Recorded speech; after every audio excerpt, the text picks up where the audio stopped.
Thank you all for joining us. I'm your DM, Caleb, or Wolf Gang, you can call me.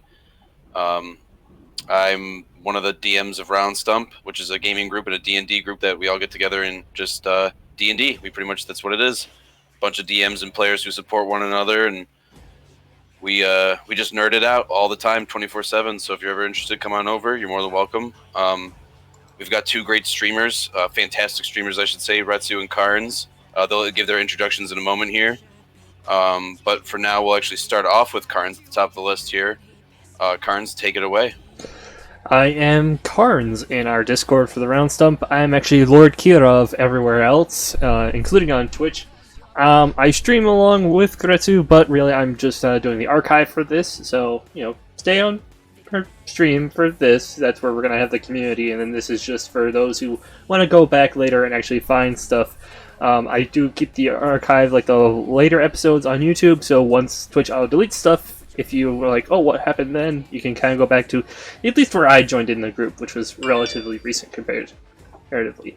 But I played Bashir in tonight's campaign, our little kobold ranger who is currently halfway up the main mast, just sniping the shit out of people while everybody is slaughtering the pirates.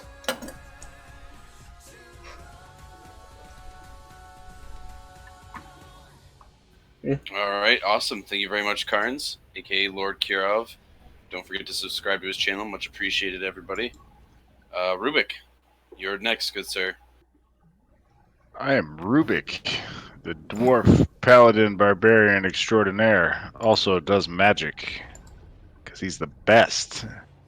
He hits stuff with a sword real good. Also attempting to lead this party of people, creatures, things, mostly scaled, some not.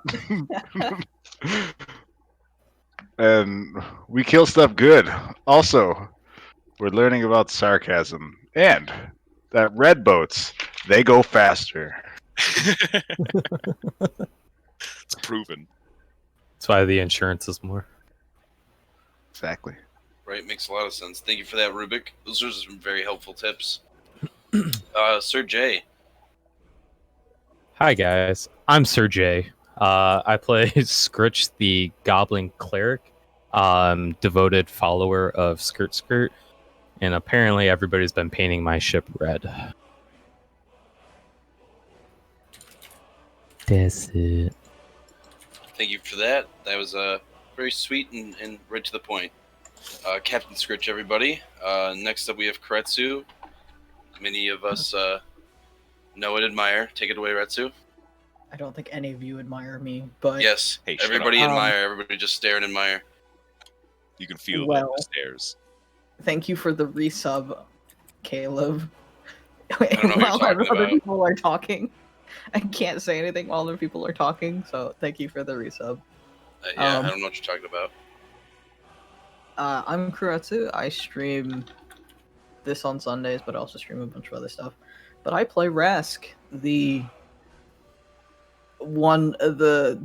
giant lizard folk who doesn't understand what sarcasm is, and also apparently coined water bandits, and also painted one side of the ship red.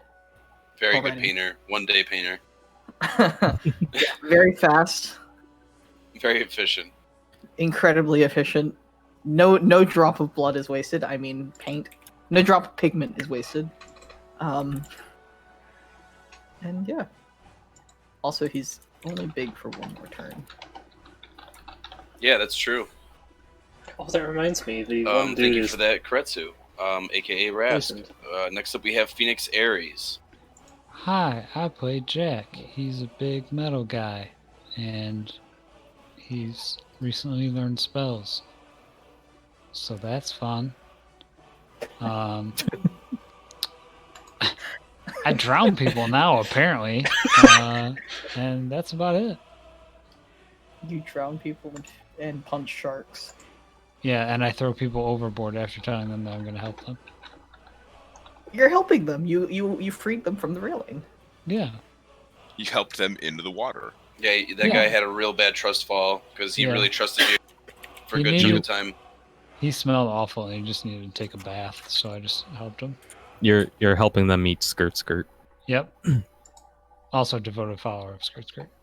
Right. High Right. You were five. just baptizing them in the water. That's all you were doing. Oh, there you go. Just christening them before they meet the god. Yeah. Purify yourself in the lake. Like some minute. Thank you for that, Sir Phoenix, Ares. Last but not least, we have Runark. Oh, I am Runark. I play Ivan Lionheart in the campaign. I'm a human alchemist artificer. I like to craft alchemical bombs and contraptions. At the moment, we're in the Slippery Sailor, trying to defend it from these water bandits. Heading upstairs with Junkie and trying to destroy all these water bandits, because holy crap, there's a lot of them. A lot more than I thought there was, honestly. We There's just got Scritch this, and I in though. here. Yeah, just me, Scritch, and Junkie. That's like 2.5 people. That's all you need. Junkie sometimes hits more people than I do, but that's about it. Right. Well, thank you for that, Runark. That ends the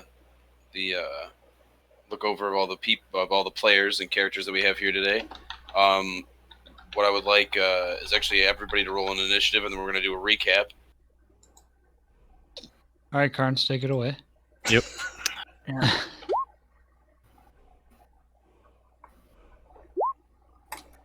I'm waiting to see Karn's roll before I even bother clicking.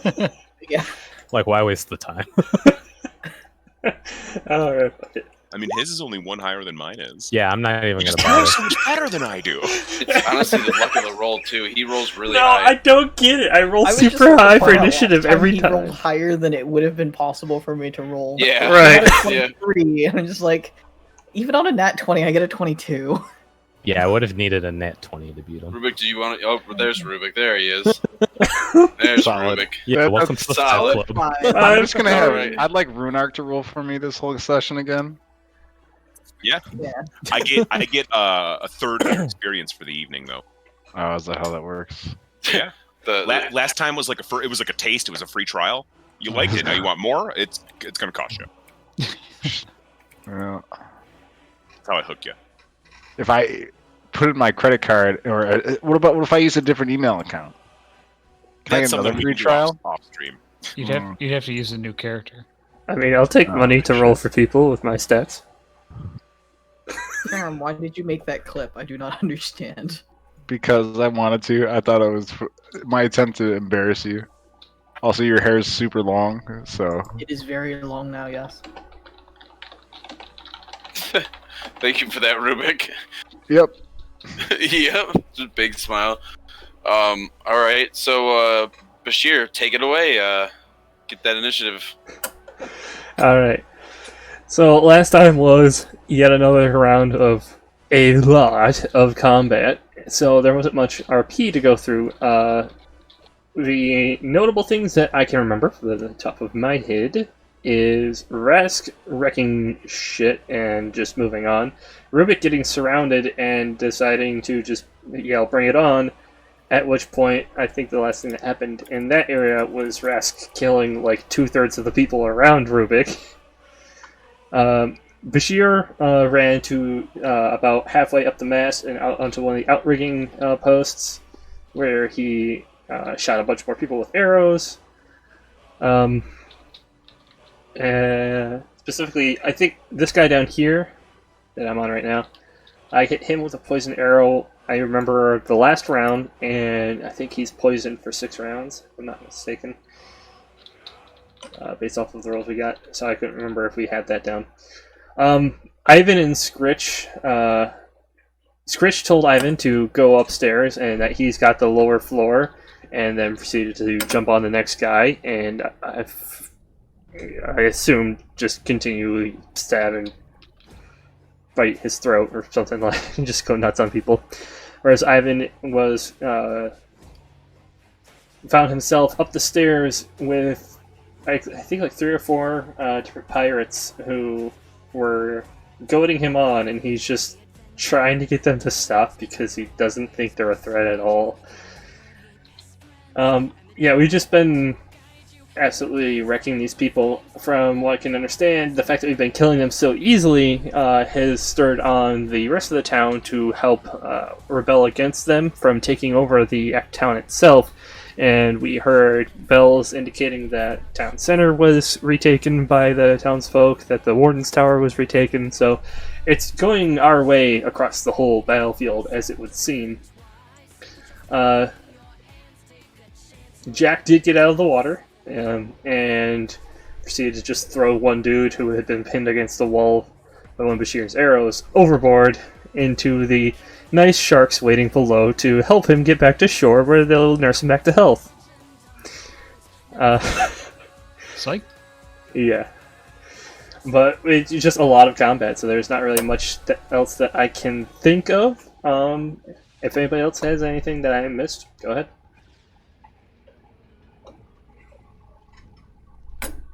That's generally about it. I mean, like you said, it was a lot of combat. The captain came aboard. The other group's captain came aboard and Yep. wrecked shit. Yes, he did wreck his shit. I mean, we could just simplify and now everything it's down one to direct we wrecked shit. Yes.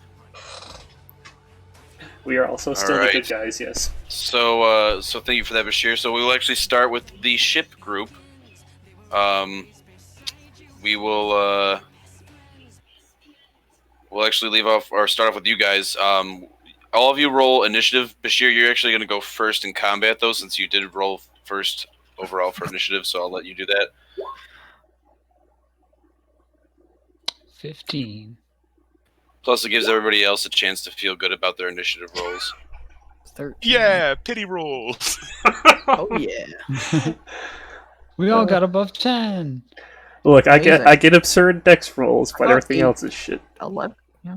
All right. So then it's Bashir, Jack, Rubik, Jack, and me. Someone should just type that out so that we got a good reference point.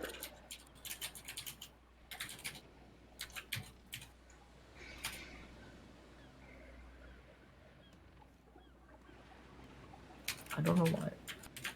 I did not press a K.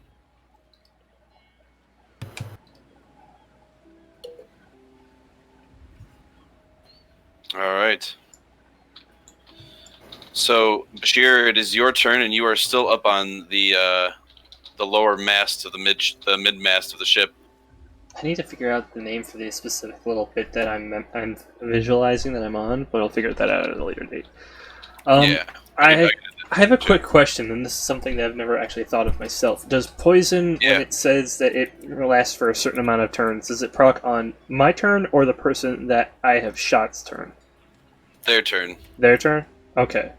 So then we still have 6 more rounds of this guy right here being poisoned by the arrow that I hit him last round. Yeah, they have to make. I believe they have to make a save every round. Yep. They have to make a Constitution save every round. So, on their turn. I just have mistaken. What is it? The notes that I got. Yeah. Where is that? No. Oh my shit! My notes are fucked up. One sec. I apologize. No, you're good. I've been doing a lot of online paperwork, so all of my notes in general are fucked.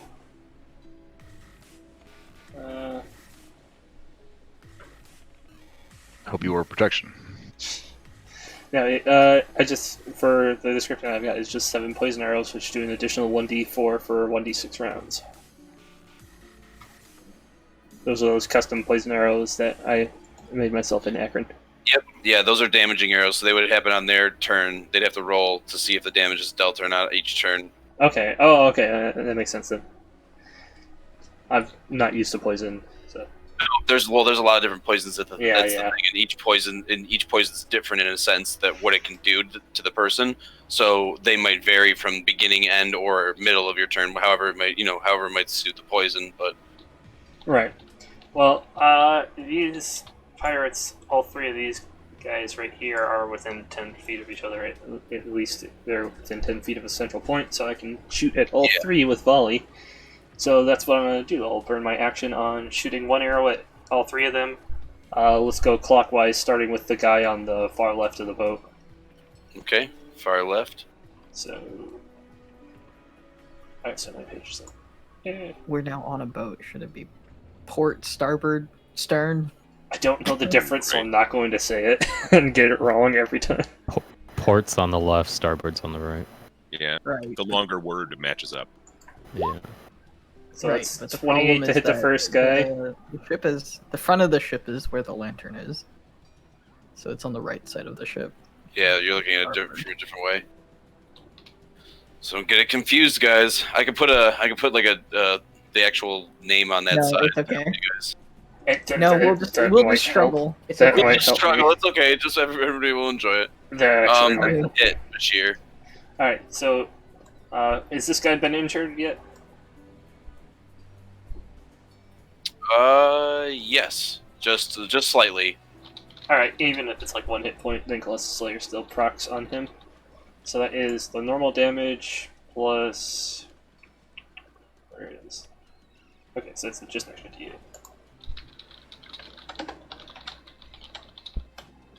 So he takes 16 piercing damage.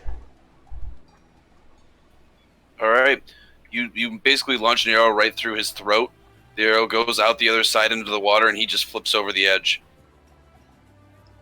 Wunderbar. Guy on top of the one that I have dubbed Fuckstick, so the other load grade guy, his arrow.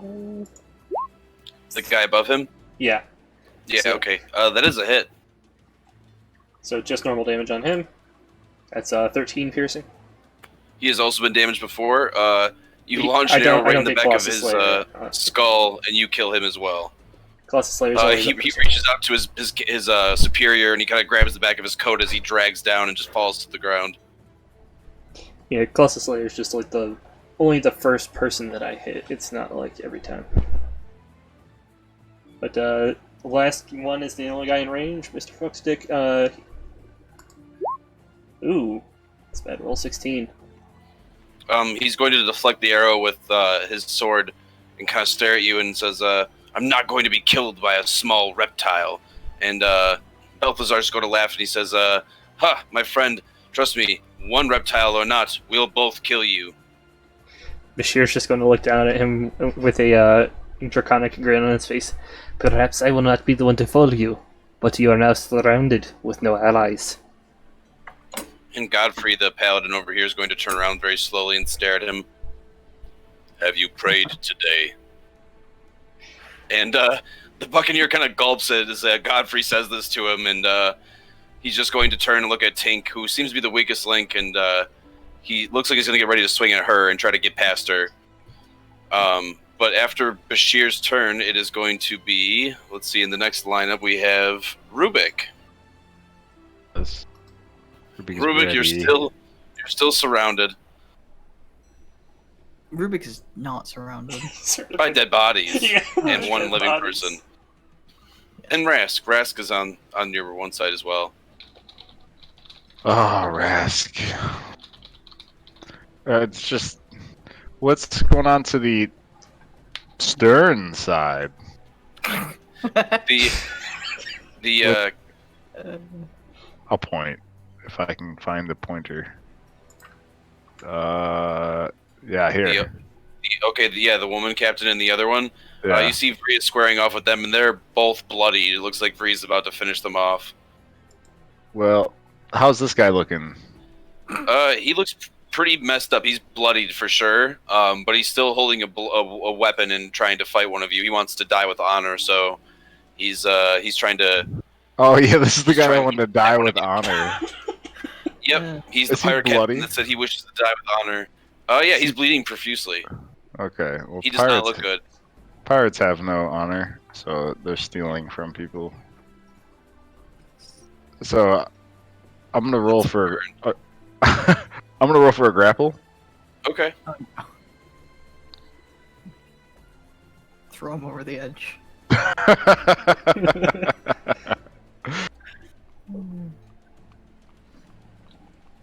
They have to beat a 22. He got a 17 overall, so no. Okay, and so I'm gonna bring him. I don't know here. And he's struggling. He says, "Put me down, fight me fairly." And I'm gonna use my other attack. I'm gonna just shove him into the water. All right. I'll push attack. Contested again. 27. Oh my god. Dirty 20. So unfortunately, no, he does not stop you. He tries to grab onto your armor, and as he does, it just slips off through his fingers, and he says, "Damn you!" And he falls into the water. My armor. Or, My sorry, not your gloves? armor. Your clothes. Yeah. Your Yeah, bare I got chest. it. My Your bone bare collector chest. is just wrapped around your waist like a tourist with a sweater. Yeah, I was gonna say like tennis player, you know, because I'm Yeah. like batting the balls around. Tennis court. So you see him fall into the water, and we'll see what happens on the next round, as he's now fish bait in the sense of things until he tries to get back up. So I have 15 feet more. I'll move here. Oh, actually, I don't know if I have to move like around. Let's see if I can do it anyway. Here or there, depending on how you want to go about it. No, that's fine. You can move. You can move right between the two of them. Okay, and that's my whole turn. I'm boring. All right, Varese sees you and she snarls at you. She says, "These are my kills." I wink and like ready my sword. The female pirate captain does not look very good. She looks like she's kind of on her last breath and down. She's kind of taking a knee. The other soldier, though, is squaring off. He says, "You'll have to kill me first, then you can talk." And he smiles as he's going to. You see, he has a sword and dagger in his hand. He's squaring off with Free. Hey, and Do you have, at this point, now that the guy's been in the water for a few seconds, yeah. like, is there any? Can I roll like a free action perception to like listen to how he's doing? When it's their turn, actually between your turn and their turn is the shark's turn. So we'll see what happens. Okay. So yeah, the aquatic life has their own turn at this point since Jack really helped them out, and you guys also gave a lot of fish food off the side of the boat. Oh yeah, I'm keeping an ear out to like make sure he's not just gonna like swim to shore and like run off. Yeah, you remember his voice pretty particularly. You wanted to remember his voice in case you. I'm gonna die with honor.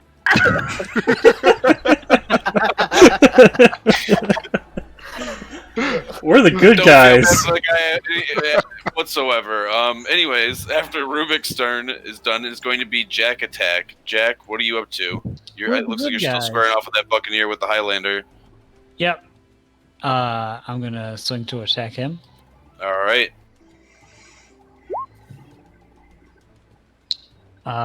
18 to hit. That's a miss, actually. He's going to block your attack. Good thing I have two. Yeah. 21 to hit. That is a hit. He takes 21 damage, and you know what? I'm gonna smite him. For missing. Smite away, oh mighty smiter. First level's 2d8, third level's 4d8. Or second level, I mean. Second level is 48. I think so, yeah. Second level spell slot. Yep. Yeah. Looking up right now. I thought it goes up by 1d8 each level. The extra damage is 2d8 for first level, plus 1d8 for each spell level higher than Oh, first. there you go. If you have it in front of you. Yeah. So You're correct, 3d8. man. My bad. I didn't remember. Just agree and take the extra damage. Yeah, I'm gonna do the extra. I'll do second level spell slot. We were trying to give you 48. Yeah, sorry guys. I'm so proud of him. Oof. 19 additional damage, so he takes 40 damage altogether. That's like a super high roll. Yeah. Damn. All right, so you pretty much when you stab into his left shoulder, you smite through your blade, when your axe lands into his shoulder, you smite through your axe blade, and the giant like chain of light reacts into his flesh and kind of bubbles up and boils from the heat, and you just see his left arm gets ripped off and just kind of explodes into the water. And you're just kind of standing there with the Highlander, and the Highlander is just staring at you like, "What was that?" I'm gonna give him like that awkward robot smile. And he just smiles back at you. "I like your axe." It sounded like a giant grenade went off, so he's screaming at you because he doesn't know his hearing is pretty gone at that point. What? I like your axe, which is probably saying it might sound like with the lip syncing, he likes your axe. I'm gonna like look back at my butt. And There's just a couple shark bites, but it looks pretty nice and shiny. Bender would be proud. how does his ass look? Not ready for that one. It's a 10. Yeah. God.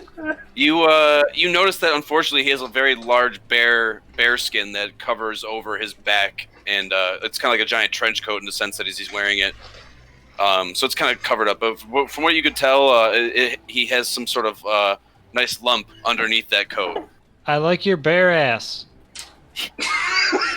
Oh my god. I saw that coming as soon as he said bear skin. Yeah, I was waiting for something.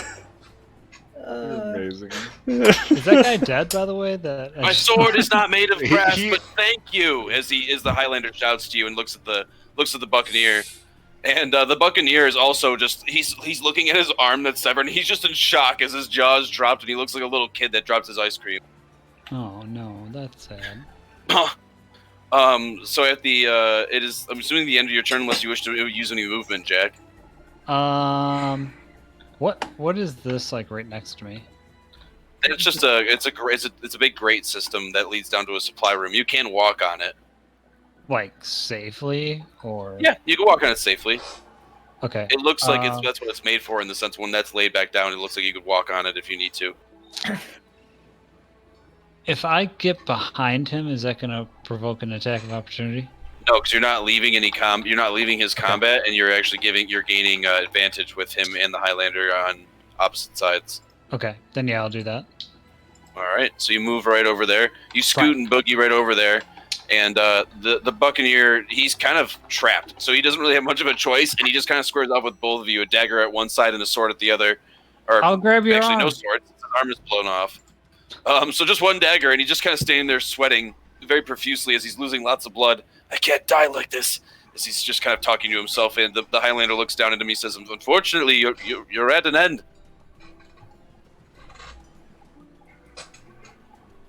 Well, the good news is you could always have a hook hand, or hook arm. He just stares at you with complete anger as you're the one who did this to him. So it looks like he's gonna try to stab you on his turn. No, he did this to himself. At the end of Jack's turn, it's going to be now it's the end of Jack's turn. It's going to be Rask's turn. Can I delay until Vree goes? Yeah, I will allow that. Okay. So Vree is going to take a hack at the female captain just to get rid of her.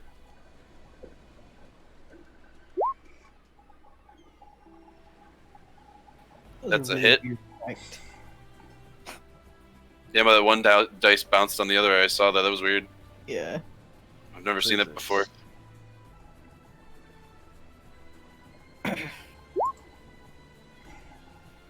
Oh yeah, that's death.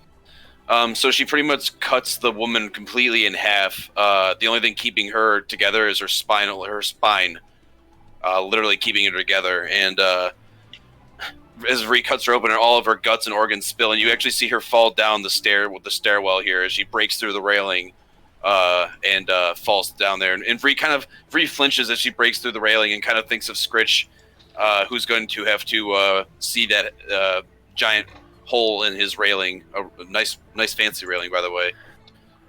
So she kind of flinches, and she's going to turn and look over to the soldier, who's now terrified, and she's actually going to just reach over and try to break his neck.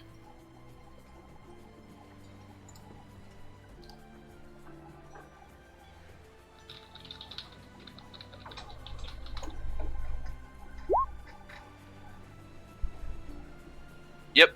She pretty much just drops her sword and just runs over. She kind of lets him lunge the dagger at her, and she knocks it out of the way and just reaches over and grabs his neck and twists it, and just drops him to the ground.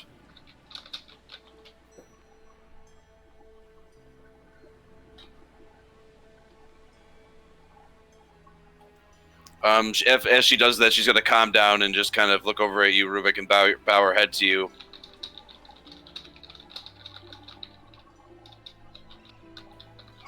Rubik, you there? I shrug and look for more things To kill? All right. need more paint. I like the red paint, by the way. Who's ever Oh, Illinois. accompanying that. Rubik, after you see Vri maliciously kill those two, it will go back to Rask's turn now. Rask. Rask is gonna take all his movement and a dash to get here. All right, so you run up on this guy. I'll actually Yep. move these bodies out of the way. Crunch, crunch. And Under that's the all of talons. Rask's turn. He's All right. And now you turn tiny after this turn, right? at the end of my Okay. turn. Tiny, relatively. Yeah, relative to what you were before. Yeah. Still big though. So you rush over there, and Tink sees you, and she says, she kind of shouts at all of you, and she says, "Let me handle this. I got this." Rask is uncertain of this. And the Buccaneer smiles and says, "Yes, let the little girl try and kill me. I'm already wounded." As he spits some blood up. Come on, I'm going to die anyways. Let the girl get a kill. Why don't you? Get her suited for the life. And he smiles as he looks out at the ocean. Balthazar just snarls and says, "That is no way for anyone to go." And he looks to you, Rast, to like basically behead him quickly, give him a warrior's death. And it is going to be at the end of Rast's turn, your ally's turn. Yep. So Come on, Godfrey is Frank. going to he's just gonna take a knee and start praying. He's gonna let you guys handle it. He's not gonna take it. He's not gonna do anything. But pray for all these people that were just slaughtered.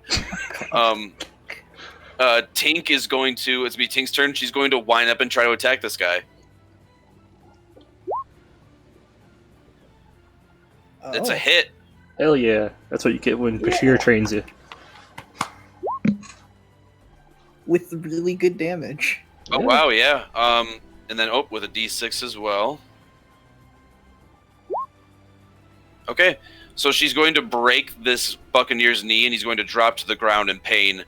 And as she looks over him, she says, "I won't kill you, but I did want to just get one good hit in."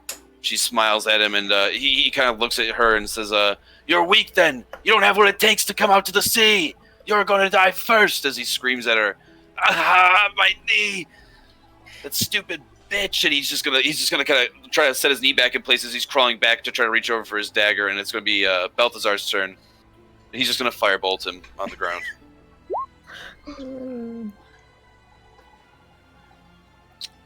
It's still a hit. Oh, rip. And yeah, it's just going to kill him. He only had 3 hit points left, so you just see him pretty much just burn him right in the back and he just catches on fire and dies very, very slowly and painfully. And Balthazar is just going to grasp his hand out in front of him, and it's just going to put the fire out.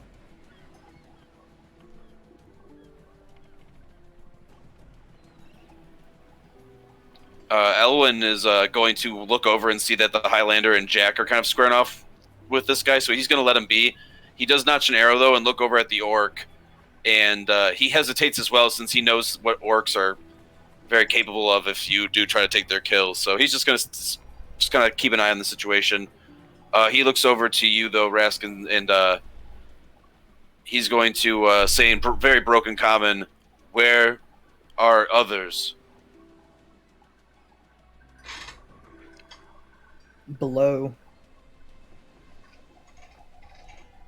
I guess Rask would say. Rask doesn't quite understand what he means. Does he mean like the allies, or like if there are any other enemies, or? Ivan, Goblin. Sure. He looks to the village and just nods. Rask does not know where. He's just going to try to keep it focused on this. Then he was just making sure of where everybody was, or seeing if if you knew exactly where to go help. But he's not going to go run off and waste time if there's still some stuff going on here. So he just stays put with an arrow notched and kind of oversees everything while there's still a little bit of combat going on. Yeah, we don't know, right? We actually don't know where they are. No, technically not. Nobody on board does. Yeah, nobody knows but Ivan, and unfortunately, Ivan's still with Scritch. So Oh, the only person that would know would be Jack. true, Only yeah. the Jack general went, yep. area where we ran to, yeah. So Rask, you also have your blade, your spear, or your spear weapon. I'm sorry. Yeah. Do you want to do anything with that, or No, okay? because I think it requires. Bonus action. Well, dash eats my standard action, right? Not my bonus, or does it take all of my actions? I don't remember. It's your standard Just action. standard. Yeah. Unless you Standard.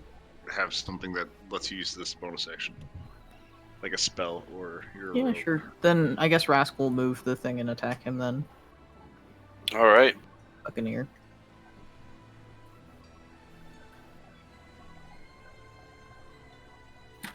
Let me make sure I have the right. Alright, you're taking a bonus action to attack? Yeah.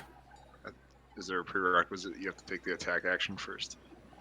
That's on the first one, I think. I will read just to make sure. I don't remember offhand, and I'm currently laying on the floor because my back hurts, so I can't look it up. Just asking. So it is a little bit confusing. It says, as a bonus action on your turn, you can move the weapon up to 20 feet and repeat the attack against a creature It's within spiritual. 5 feet. Oh yeah, you're good then. But like, that it says repeat in, I think it's in reference to the first attack. Yeah, you So can move it, and then it has a reach of 5 feet, and you can attack with it, all on one bonus action. Right. Yeah, without needing a prereq to attack first, right? Right. I thought you were offhand attacking with your glaive. That's my mistake. Sorry. No. Sorry. My bad. That's okay.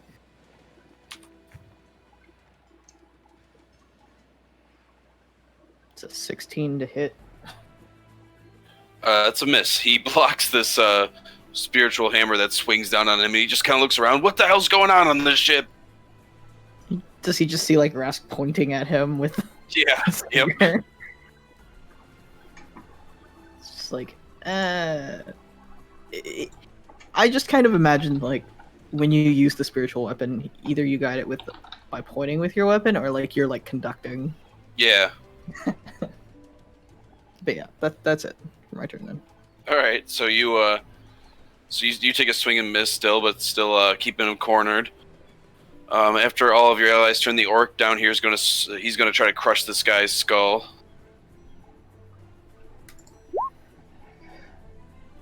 He does so. He kills this guy, and he's just gonna throw him off the boat and try to save some mess. He kind of struggled down there, didn't he? He did. Yeah, they were very squirmy. He was having some problems with that.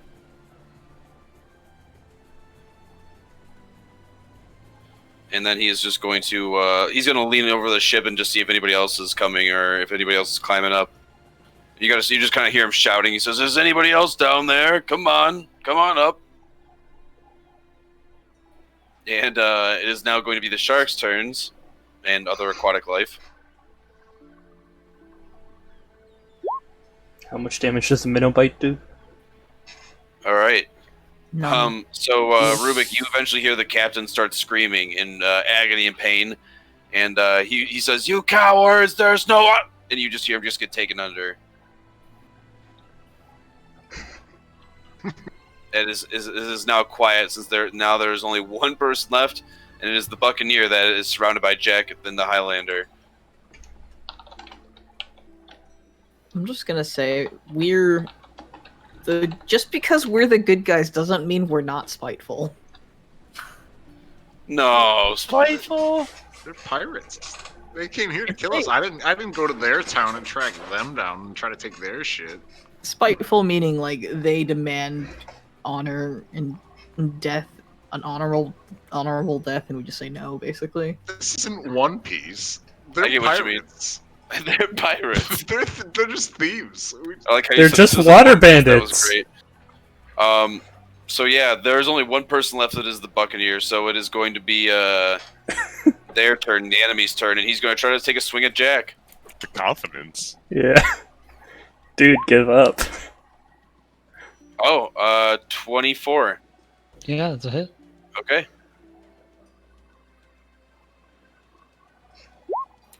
Oh, forgot a D6.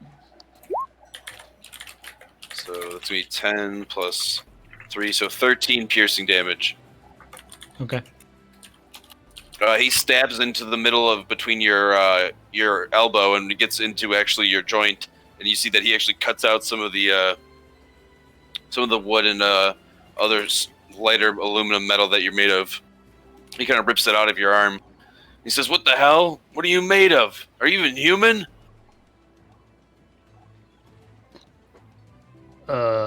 No. I thought that would be pretty obvious by now. I'll try to cut off your arm, and he's going to take another swing at you.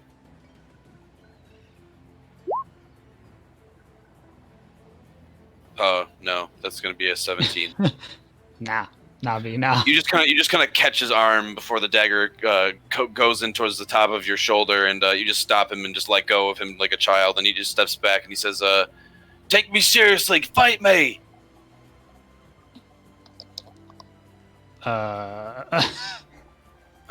You're like, "I'll kill you." And I'll just like point at his arm. He looks at it, he says, "I'm not going to stop. That's not going to stop me. I'm going to take this ship from all of you." And he looks at everybody that's not his crew, obviously. He just looks at everybody else who's just kind of staring at him as it's just very quiet and awkward as everybody else is dead around him and he's the last one. Real gym class hero over here, pretty much. So We're all just like, you he's the last one. so after his turn, we're actually going to go over to the Slippery Sailor.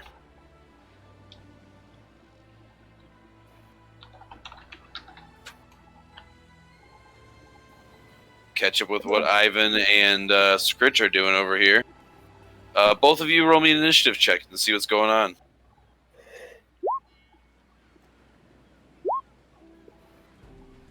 God Well, damn it, Andy again. I got the higher modifier. That happened last time. Yeah. All right, so Ivan, what would you like to do? It is your turn. I am going to. So, how far is Junkie like right behind me? Correct. I would like to go to. I'll move 5 feet up, and then I will use my bonus action to do an empowered bomb. I'll put a first level spell into it, and I'm going to make a cold bomb. And basically, my idea is I'm going to roll it onto the ground, and I want to try to like freeze some of the ground and make a section slippery. Okay.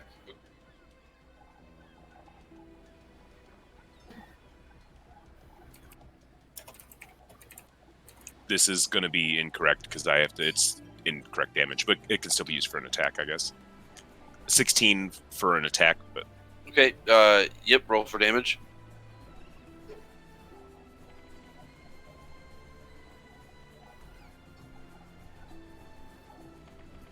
uh, 20 because it's +1. Okay. Yeah. You actually get a lot of the area covered in ice.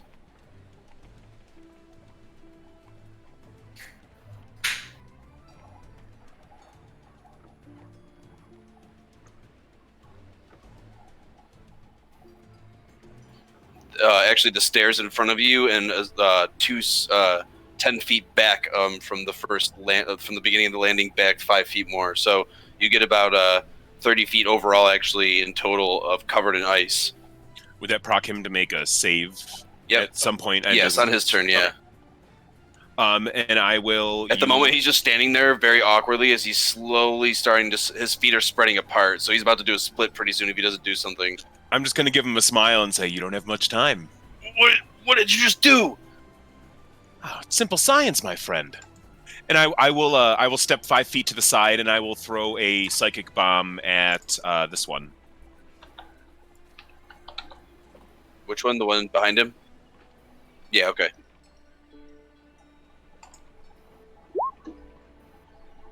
25 to hit. That's a hit. 15 psychic damage. Okay, so you pretty much blow him backwards and hit this guy behind him, and he hits the wall again. And after he hits the wall, you see that he kind of lifts his buddy up. He says, "Mark, are you okay? You killed Mark. Mark's dead. We need more guys over here." Scritch, how are you doing? They're not too strong up here. Scritch is fine. Oh, could you guys give us more of a challenge? You said there was more in there, right? And to the guy who's trying not to slip. He's ignoring you as he's literally he is super focused on not slipping. As you can see, he's like his legs are shaking as he's not trying to do a split at this moment because his legs are separating. Well, fine. Hope I heard you call them. Maybe they'll come soon. That will be the end of my turn. All right, that's the end of your turn. Did you want to move Stumpy at all? No, because yeah, I used my bonus action okay. to empower my bomb. Yeah. So Stumpy's just staying on the stairs. He's being a good little Stumpy, or a junkie, I should say. Scritch, it is your turn. You're still facing off with one of the leaders down below there, the duelist, and one of his thugs as well. And there's still a couple others alive.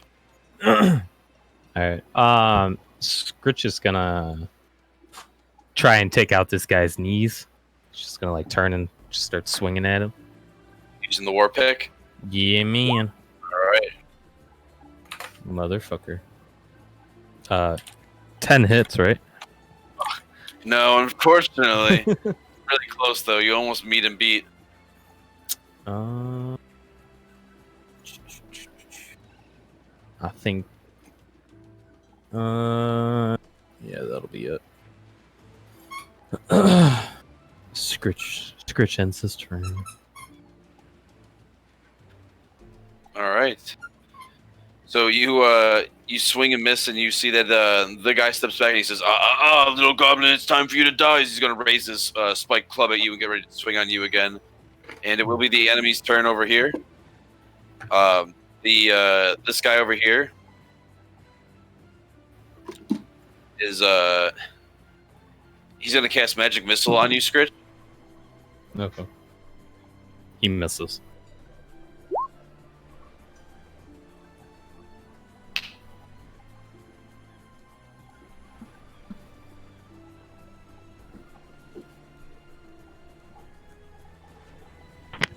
Going to be 9 damage. Okay. 9 force damage. Right. He is then going to notice that it's not going too well, so he's going to actually start heading towards the door this way. Hold them off!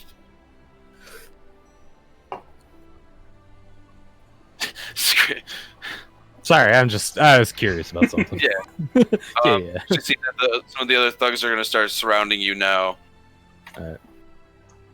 And they're all going to take a swing, so 3 thugs are going to swing on you, starting from the left to the upper right to the bottom right. Oh, actually, no, those guys are still still blinded for a minute, so yeah. They can attack. They just don't know. So they're going to try to attack. They're actually going to start swinging right about where they are. Actually, I'll make them. I'll roll and see where they move. Okay. So one of them's going to stay where they are. The other guy's going to move towards the table here.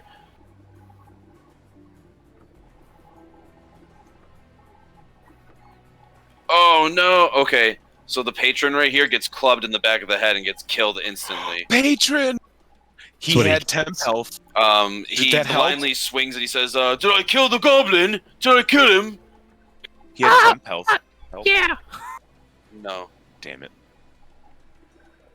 You tried. Wait, He should have had 8. yeah, he should have had quite a bit of temp health. But anyway, Last he had was 13. How long does that last? Indefinitely. Oh, it just doesn't go away? I mean, long rest. Long rest. Or Okay. until he loses it through. Okay, so then he's still alive then. yes. Yeah. Who? So he's just Heavily gonna club him for almost all the temp health.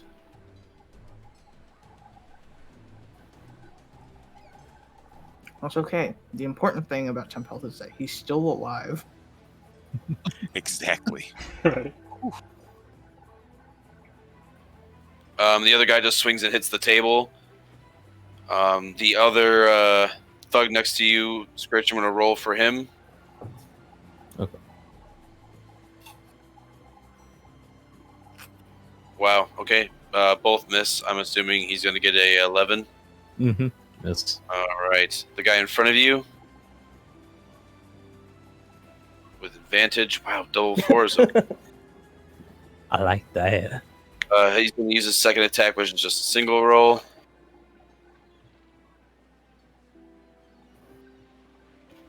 Wow. Okay. So yeah, that's going to be 16 to hit. Miss. Okay. So they all miss you. So these guys are blind for 6 more rounds. Wow. Okay. Yeah. So they're going to be blind for a while longer, swinging on things. This guy's taken off over here. The guy's upstairs. This guy is going to make a dexterity saving throw or athletics or acrobatics to get out of the ice. He'll do athletics. Spell save, maybe? Do you want to do it like that? Sure. I was just going to just make it basic ice, but Okay, what, yeah, what go is ahead. your spell save? 17. Okay. No, he fails it. So he will slip and fall. He'll be prone.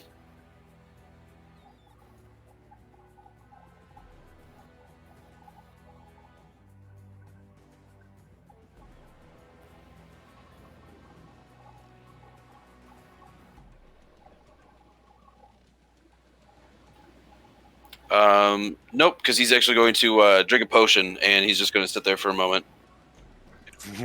All right. The other guy over here that's blind, he's going to use half his movement speed to stand up, and he's going to try to make his way back over down the hallway as he steps over his dead friend. This guy's going to step here and just wait, and he's going to pull out a crossbow and shoot at you.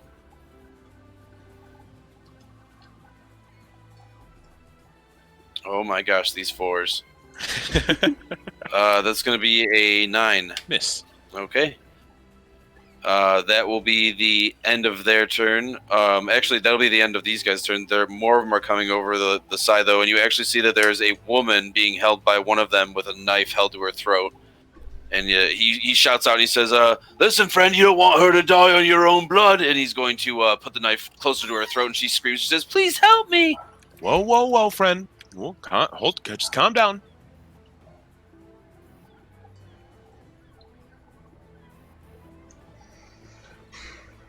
Another guy comes over, and he's going to aim a crossbow at you. He says, put down your bag. What is that, a sword? What do you have? Sword. No, never a sword. I look at him like weird. Like, why would I have a sword? I know he doesn't know me. Like, come on. Why are you holding a bag, then? That doesn't make any sense. Makes sense if you. What can you do with the bag? And they all start laughing. And the guy in the ice looks over and he says, he's throwing things from it. It's dangerous. He's got magic. Or science, whatever he calls it.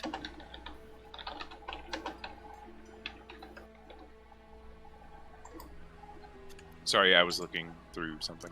No, it's okay. Take your time.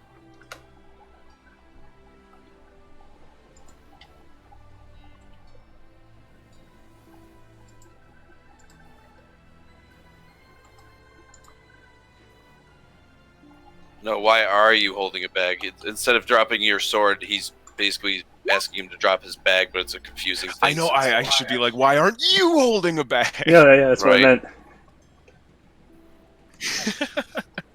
Bag of friendship. What's in the bag? How high are the ceilings in here? They are 7 feet, yeah. The stairwell is actually it's going to be 8 just as it goes up. But once it reaches the top, it'll go back down to like a 7, where it's kind of a lowered ceiling. The guy who's holding her, what does he look like? What is he wearing? What is he wielding? What's his father's first name? He looks like one of the average thugs. He doesn't look like he's any different than the rest of them. He doesn't look like he's anything special. Just seems to be a little bit smarter since he's using a hostage. Right. Okay. Is it my turn? No, I was just letting you know that's the end of their turn. Okay. They bring out a hostage. So. All right. I wasn't sure if you were waiting on me to do something. No, I was just letting you know about that. I was just gonna let you dwell on that. So it'll now go back over to the ship. The painting party. Finger painting? Yeah, totally finger painting. Well, once we get their fingers, we can use their fingers to paint with. So it is. We'll still stay with combat. Bashir, it is your turn. Staying on the mid-mast outranking post, Bashir is just going to walk, or I guess skitter, like a little scramble. He's going to all fours, like Lilo and Stitch from Lilo and Stitch style, just like crawl along it down over here. He's gonna stay up there though, so he's just gonna be about in that corner-ish. I don't know where Bashir's gone. He's down here, but I want him just. For me. I want him on the square above the remaining Buccaneer. Yeah. Okay. And he's going to look down at the rest of the group and just like yell out, "Leave this one alive! Pin him down! Keep him from dying! We must know if there are more of them within the city and what their plans were." And I'm going to... I know non-lethal damage is weird with arrows. I'm basically going to be trying to aim for his armor and cloth to just basically pin him to the ground or the side of the mast. Like, I'm not trying to actually hurt him, I'm trying to, Yeah, so there's no non-lethal damage in 5e. How it works is when the DM declares this damage would kill him, you would then declare that I intentionally wound him to harm him, but not to kill. Yeah. Right, I'm trying to not kill him. Okay. Yeah. No, thank you, Rubik. That actually made it much more clear and better understanding than what I was going to say. But yes, so you're just trying to shoot to wound him? Yeah, I'm just trying to pin him down with the arrows. But I'll just take a normal attack on him with that then. 27. Oh, that hits. And if he's still up, then I'll shoot again with my second attack. 23. Okay. Roll for damage. Another 12. Okay. So you shoot him in the foot, and he's barely alive. And then you shoot him again in the hand, and he's just he looks like he's about to die. He's lost a lot of blood. At that point, Bashir is just going to yell out again, "Keep him alive! Do what you can! We need his information!" And I'll start scrambling down. I know I don't have enough movement left to get all the way down, but he'll start scrambling down the mast. Okay. Just take the damage and fall all the way down. The Highlander kind of seems sad. He says, "That doesn't seem any fun. We should just kill them. They're all dead." Those here are, but we know that they are in the city. We must know what their plans are, and how many more are where. We must know if we must go to the aid of our allies. And is you're saying that Balthazar is also yelling at the Highlander? Why are all lizards so technical? Jesus, I just want to kill, and they tell me don't kill or do this and do that. And you see that the Highlander has had enough of reptiles telling him what to do between Bashir and Balthazar. And he stubbornly, he swings at the guy, making him flinch a little, and the guy just kind of laughs and says, "You're just a whipped dog." And the Highlander's kind of mad that he was told not to kill him or do anything, so he's just kind of pissed and kind of puts his axe back onto his back. He's going to step aside, and it's going to be after Bashir's turn. It's going to be Rubik's turn. Rubik, you are covered in blood. and you and Vree are just staring at each other. As you both are just catching your breath and just coming down from your rages. Rask is also gonna lean over to Balthazar and just be like, "We are not technical. We are precise." Balthasar smiles, and you could tell that that really made his day, and he kind of straightens he kind of stands up more straight as you say that, and kind of sways off the comments of the Highlander. But yeah, Rubik, you're just face to face with Bree. You're both covered in blood. You're obviously more covered in blood. She's a little jealous. Red ones go faster. She just starts laughing as you say that. I scan the deck of the ship and like just everything I can see from the points I'm at. Do I see any enemy combatants? You do an optical pat down to the ship. No, I'm just kidding. You look over the ship and you yeah, you're like Terminator, just scanning things. That's what I picture. Like Quadrant. yeah. F3. Rubik must keep killing. No, Movement. you look around and you can see pretty much everybody's dead. Of the enemies, there's just bodies littered everywhere. You can hear waves of creatures kind of around the ship down below, eating over what's left that's floating to the top and hasn't been eaten already. The rest of your crew is actually yelling down at the front of the ship there, about mid-deck, and you can see there's still some commotion going on there. Possibly someone's still alive, or it seems that they're having some sort of quarrel with each other or discussion. Where is this? About mid-deck. I just go over there. Okay. If someone's still alive, I guess. Yeah, you look over and you see that there is Rask, Spiritual Weapon, the Highlander, and Jack surrounding this guy who's pinned by 2 arrows to the wall and looks very bloody. He looks like he's about to die, actually.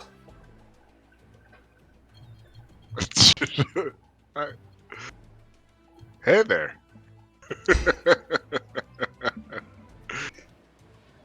And Having a good day. He just kind of looks at you as his one eye is swollen shut and his other eye is barely open. Kill me, you freaking bastards. You're all psychos. You just murdered all my friends. No. We sent them to Skirt. I don't understand what you mean. Who's Skirt? Oh, our captain of the ship will tell you all about it. I'll go up to him and I'll lay on hands for, I don't know. How much do I think would keep him alive?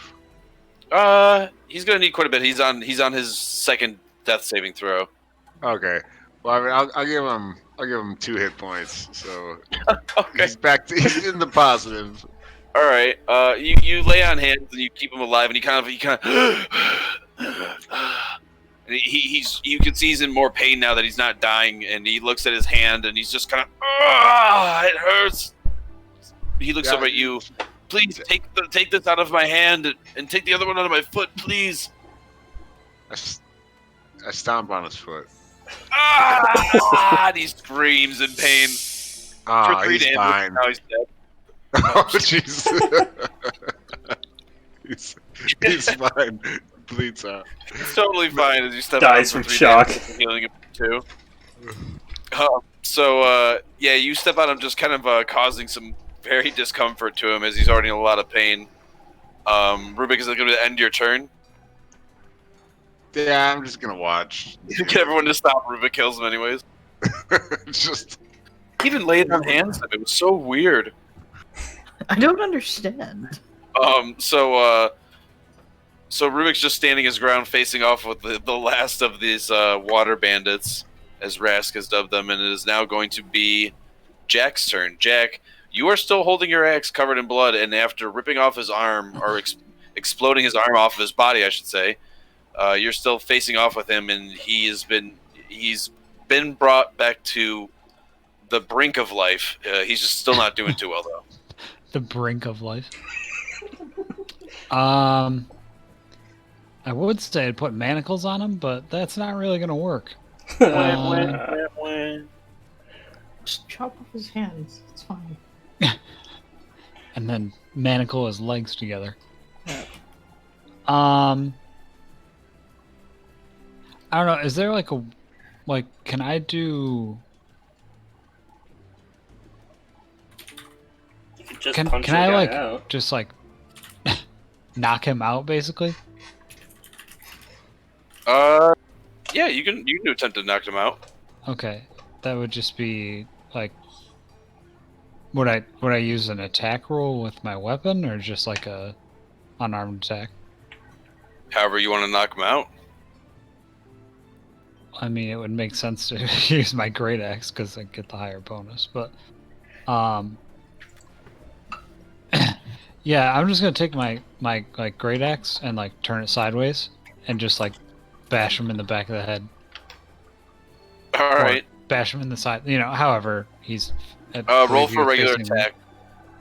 But obviously you're not intending to kill him.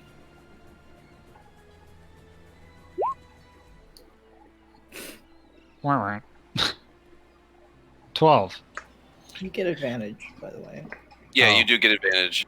I think you were asking, beat me to it. Wah. Wow.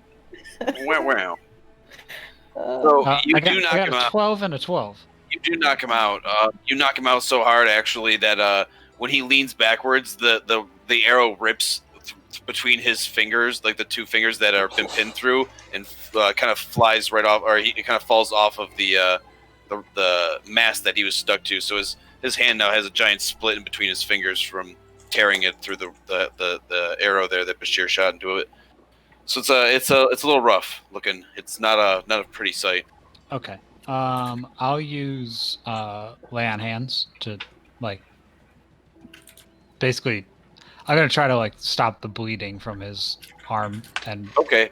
You'll see. Not only do you need magic, but he'll need some serious medical attention to stop this bleeding as well. can I Turn the key around. cauterize the wound with burning hands? Oh my god. Go for it. Dies from You shock. can try anything. Yeah. Meat's back on the menu, boys. How long can we continue to Thanks. alter this guy and keep him alive? Man flesh. Here's the question. It's a 15-foot cone. Please don't set Don't do that on the boat! the gas on fire, too. Don't set the mast on fire. I'm up there. Yeah, so that's what I don't want to do. Well, he's unconscious now. You can cradle him and point the flames upwards. Yeah, but then I'm worried about the mast whipping in the wind or something. Just hold him up against the railing and then do it into the ocean. You know what I'm gonna do? I'm just gonna use lay on hands and try to give him some HP, and we'll worry about this later. Put a tourniquet around his neck. No, not there. No. Yeah, He's not bleeding from his neck. He's not- stop the bleeding eventually. He'll Yeah. also die. Right. I mean, you shouldn't have to worry about the sails if that's where you're worried about burning, because it's in port, so they'd be furled up anyways. Right, but even if a little bit of catches, Yeah, but I don't want to roll one and then set the goddamn ship on fire. Why not? So I'll just do lay on hands. How much HP is max? It's fine. How much would he have? Because How much HP would he have? Yeah, because I can do up to 50, but Your character technically wouldn't know. okay, I'll heal him for I'll do 30. Okay. You heal him for 30. You can see that after being knocked out, you can see that you stop most of the bleeding. But again, he will. It looks like he still will need some physical medical attention with some actual bandages and some stitching and such. I got leather working tools. Anyone know how to cauterize a wound? And Tink's going to raise her hand, and she says, "I know how to heal and use herbal remedies. I can help." Get your ass over here. She smiles, and she's going to run over. Cover it in pine tar. I'll take a step back to get out of the way. Tink killed the queen. Tink just cuts his throat. Tink, yeah, I got one. Mania. My first No, kill. No, she's going to. She's actually going to start treating the wound and dressing everything. And she just kind of looks over his body and she says, "This is going to take me some time. He's bleeding from a lot of places." Can Bashir just I only see one. Can Bashir just climb down at that point and just Jack. Yeah. So combat is now done. So you guys can all okay. discuss and talk how you'd like. All right. Where is Scritch and Ivan? Oh shit. They're not here yet. Rask is gonna like, get around and look. No. Rask does not see them. Jack. Last I saw them, they were at the merchant shop. You see Vree comes over from the side and she just starts laughing and she says, "Jack, Scritch, and Ivan left. Only Jack has returned, but he returned coming out of the water like some sort of mermaid." Jack is not mermaid. Vree just kind of rolls her eyes. Oh, Rask. I'm gonna sprint and dive off the ship. You didn't tell us where they are. I don't know either. I'm gonna go look for him, obviously. So he does so, just jumping off into the water. No, I want to go the other way because that's the way that I came. Okay. Right? You Yeah, came, 'cause you came I off climbed the up other here. side. You climbed up you climbed up that way just because you saw people, but this way is closer towards Oh. shore. Okay. Then yeah, I'll go that way. Hey, Rask DM, will follow. Yes, Rubik? can I scan the horizon of the town and look for like black smoke of like buildings burning?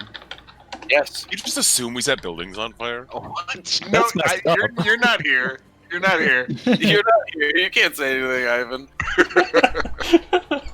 Rask will follow Jack since he can swim just as well. Okay. So you got the swimming party going in there. Bashir's going to stay behind and try, and he's going to go up, and he's actually going to pull out the leatherworking kit and tools that Rask made for him to try and help sew up the wounds on this guy. Oh god. Could you imagine stitching with a leatherworking needle? Hey, it's all I got. Ouch. That's terrifying. That'll be great. That'll be fine. Oh my god. The screams will be only fine. last for so long. Look, You'll I'm a probably pass out. God. look. It's skin, so it's the same thing, right? Just dry it out a little. Yeah. Sure. No, but yeah, I'm gonna help and basically give Tink a hand keeping this guy alive the whole time, giving her pointers on the like you should have done this in the battle, and also praising her for the good stuff, like the hitting him in the knee, like telling her that yeah, it was a good shot and all that. While she's trying to heal someone. Yeah, Yeah. in between the screaming of this man, Pretty much.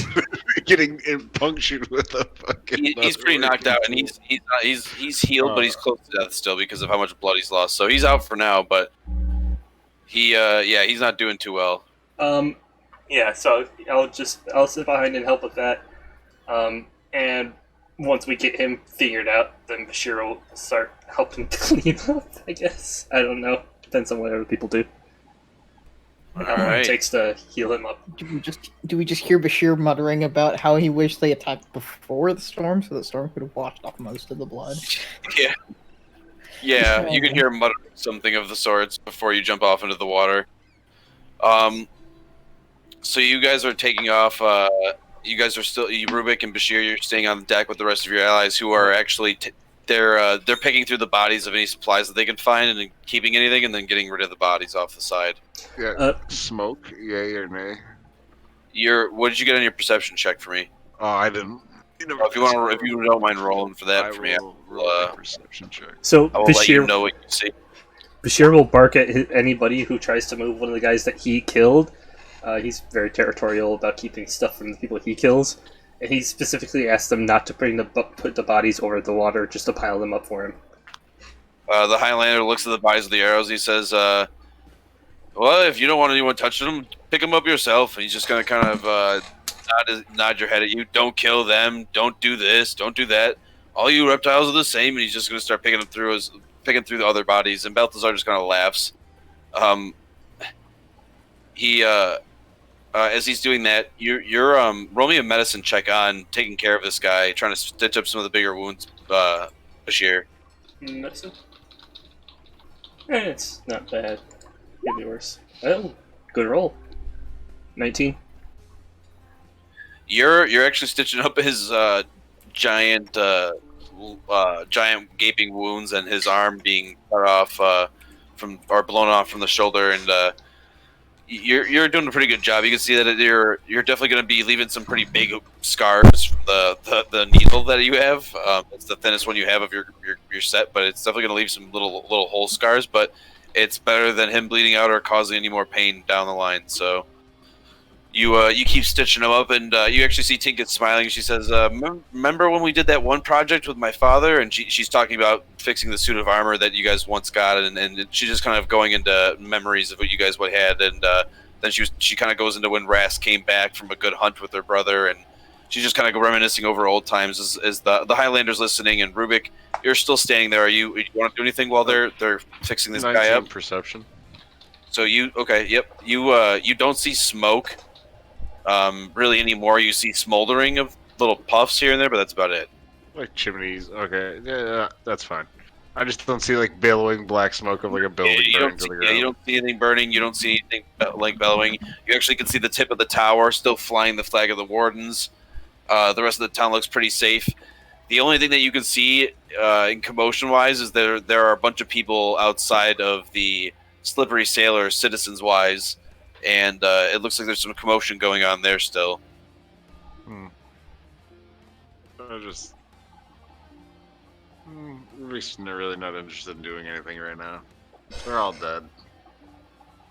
He's just gonna hang out, clean some of his shit off, like not doing much. All right, just relaxing after that big fight. Yeah, he's like everybody's just running off in all the directions. They'll be fine. The town's not burning yet. I'm just gonna keep an eye out. Your men are still alive and acting in accordance, so you're happy. Yeah, if something happens, I'll just keep like an eye and ear out, like, and then we'll decide from there. But pretty much, I'm just like chilling while people clean up the carnage around me. So once Bashir and Tink are done stabilizing this guy, Bashir would walk over to Rubik and ask his help with first getting anything worth of value off of the bodies that Bashir killed, and then ask, because Bashir's just go look down a little bit. Bashir is not tall enough to do so. He does not have his normal stands created on the ship. Would you help Bashir in cleaning and dressing his kills?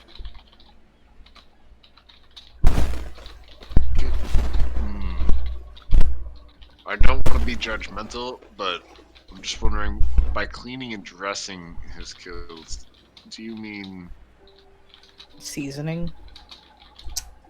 As in removing the edible meat, taking the skin for leather, and keeping any bones that are large and useful enough for crafting.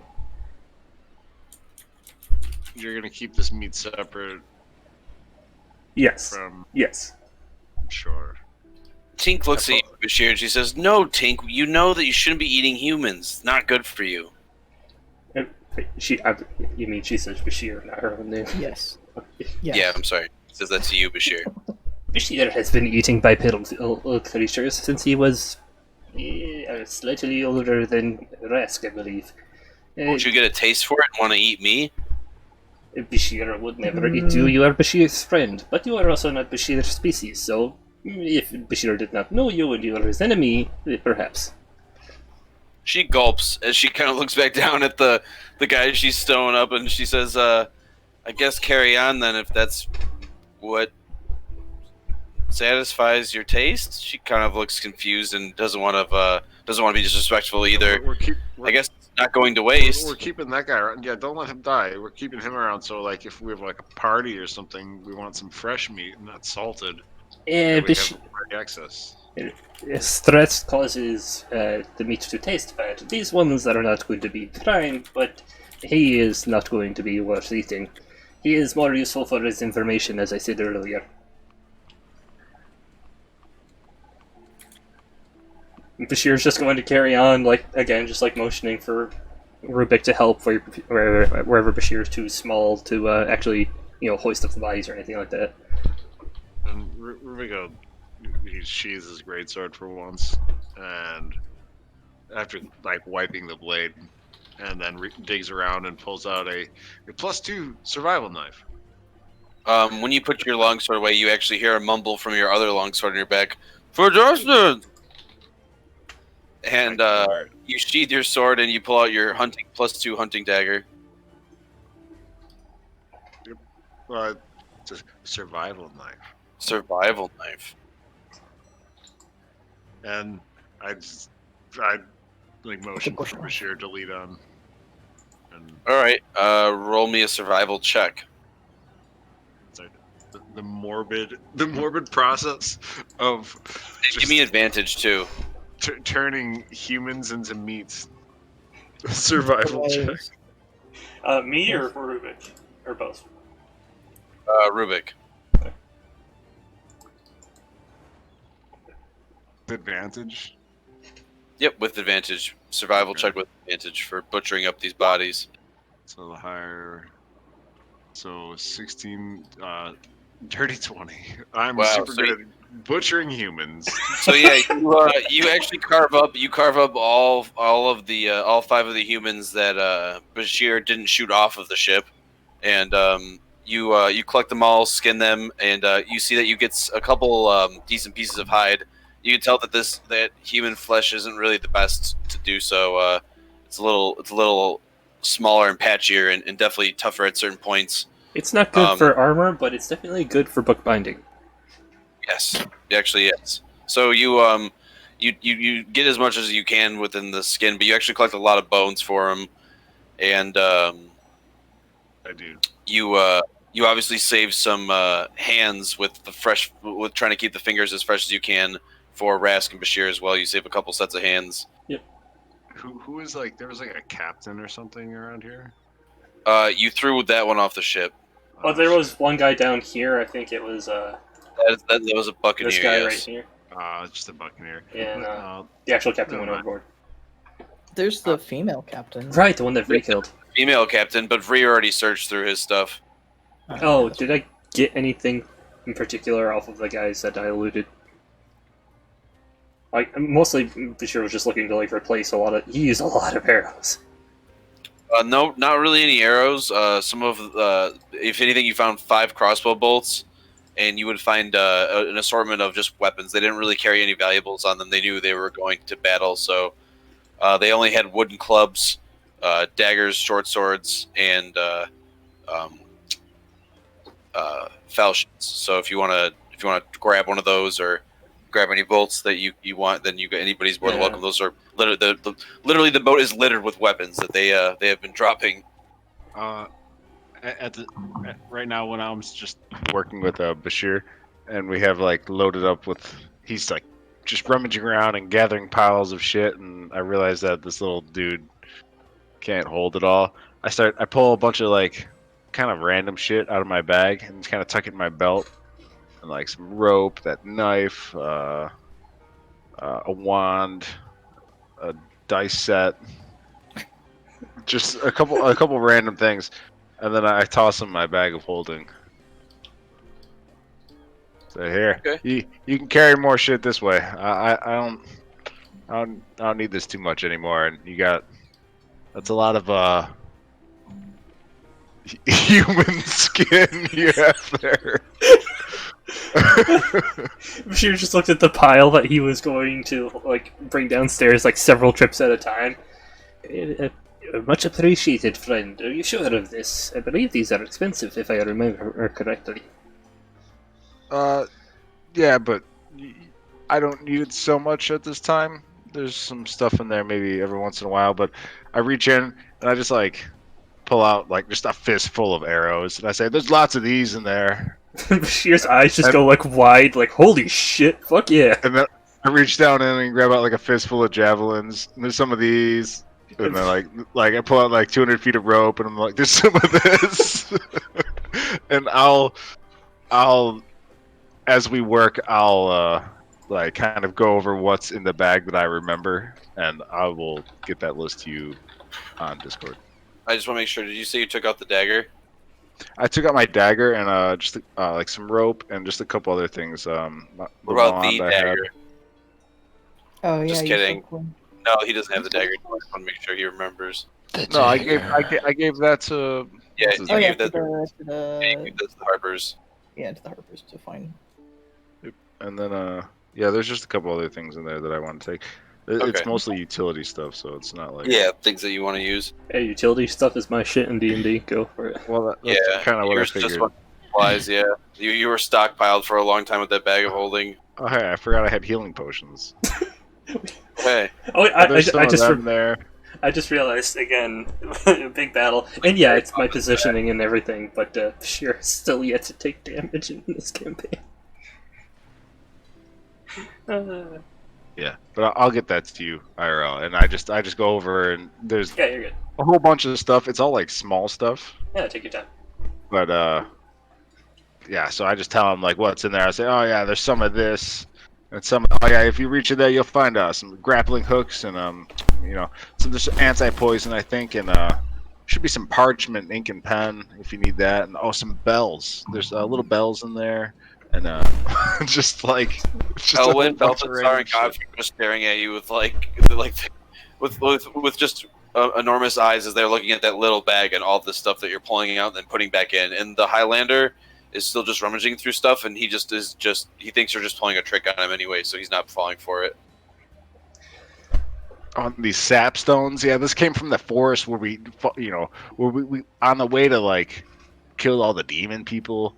We there were some trees and these giant bubbles of sap would come down, and then it was just crazy. They'd trap everybody inside, and you have to fight your way out. And there's elemental blob things running around. It was just a crazy time. And then when we killed all the dark elves and slayed the demons, stopped the world from ending. Thanks for that. You're a big help. Bashir's just like this whole time, just like every time you're like, and there's this, and there's this. Bashir's just like, what? Yeah, there's a bunch of it's just junk. Some of the stuff, so you can do what you want with it. You're talking to a hermit that lived in the forest for 50 plus years. He's just like, holy shit, stuff.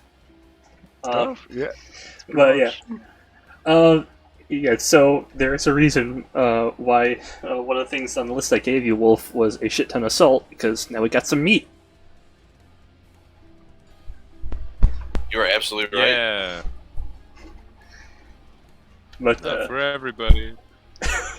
hey, look, Ivan's the only one who would technically be a cannibal if he ate it. All I right. mean, if Ivan didn't know either, it'd be fine, right? Just no one tell Oh him. God. I'm gonna prepare my own food from now on. Mystery You meat. have no idea.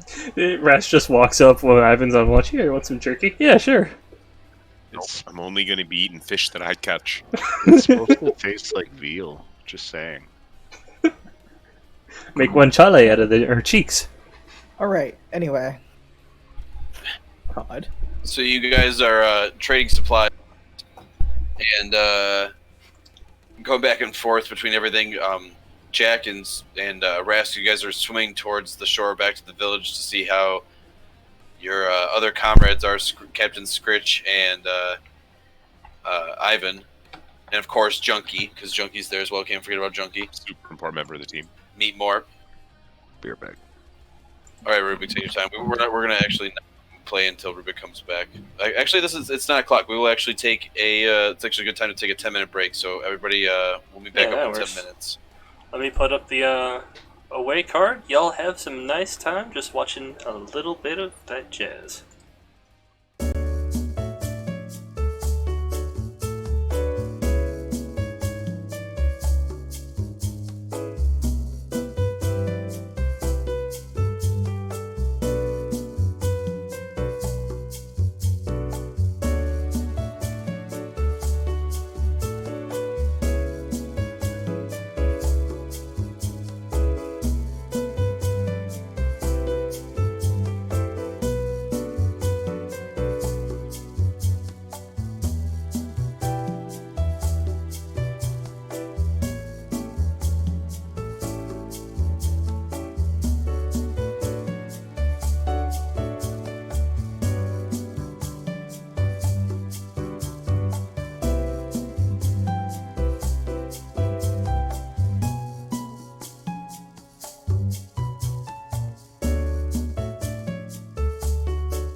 And we are back.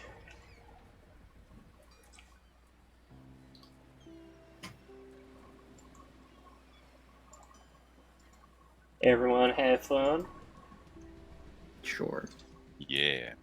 That sugar-free pudding was delicious. Hold on. I had a Like Lion keto ice Henry. cream bar. That was phenomenal. With the pudding pops. Oh, God. Like to, No, No. no, Eric. No. Too soon. I'd Never like to again. discuss the bullying that was going on stream. Wait, what? What? The bullying, What the? Of what? Henry. Wait, no. How did I No. bully him? Messing with him. Why can't you just be nice? You know what you did? You know it's poor Henry. He did a play bow. Because you know forced what him you're to do talking it, or about. you're gonna take his lunch money. Rubik's I like, did no Henry, such thing. wink twice if you're not saved. Where? Okay. Oh. Oh. All right, well, everybody's back, so we can get started. We will actually go back over to the group at the Slippery Sailor.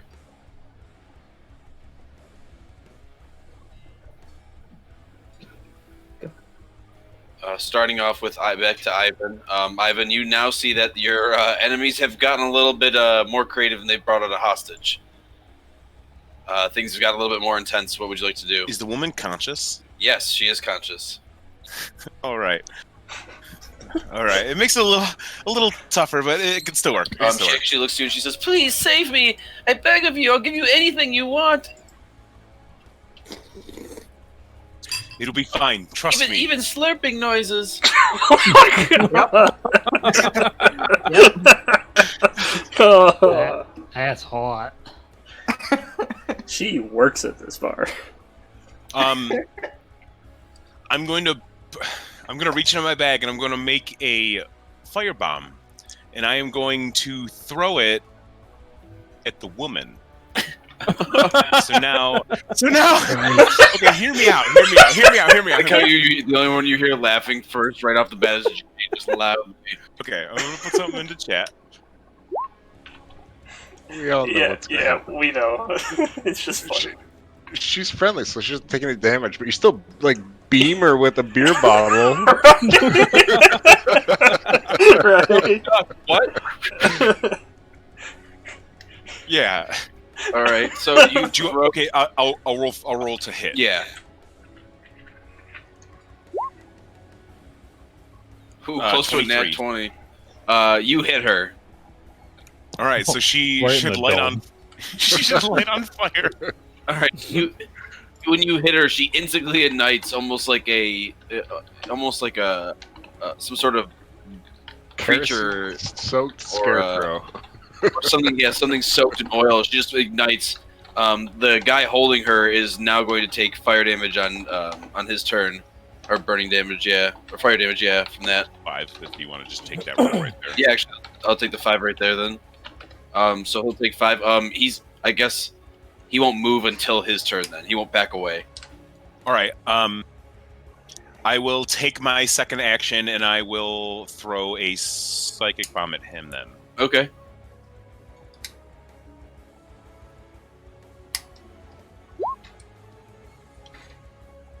.22 to hit. That's a hit. 17 damage. Okay, so after he's now almost catching on fire, you actually throw a psychic bomb and it lobs right over her head. When it hits him on top of his skull, you actually see that his head just disappears, or just blows up. Okay. I forget if it was that easy. I probably didn't need to light the woman on fire, but that's fine. That's fine. Run my way. Come here. She's Lit her on fire. she's horrified that she's on fire, and the guy behind her's head just blew up, and pieces just went all over her. This is Yeah. traumatizing. We're Yeah, the I good know. guys. I know. I understand. I What's get your it. alignment? I'm so sorry. She screams, "Ah! What are you doing? Please don't kill me!" I feel so bad. Oh You man. feel so bad? Is that all you Anything else you'd like to do, Ivan? No, I'm son of a bitch.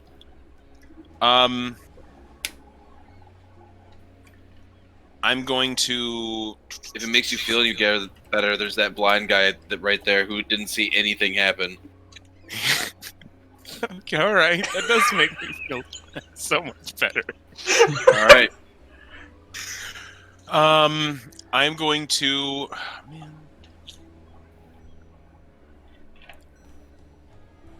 I don't want to. Throw on your ice skates real quick.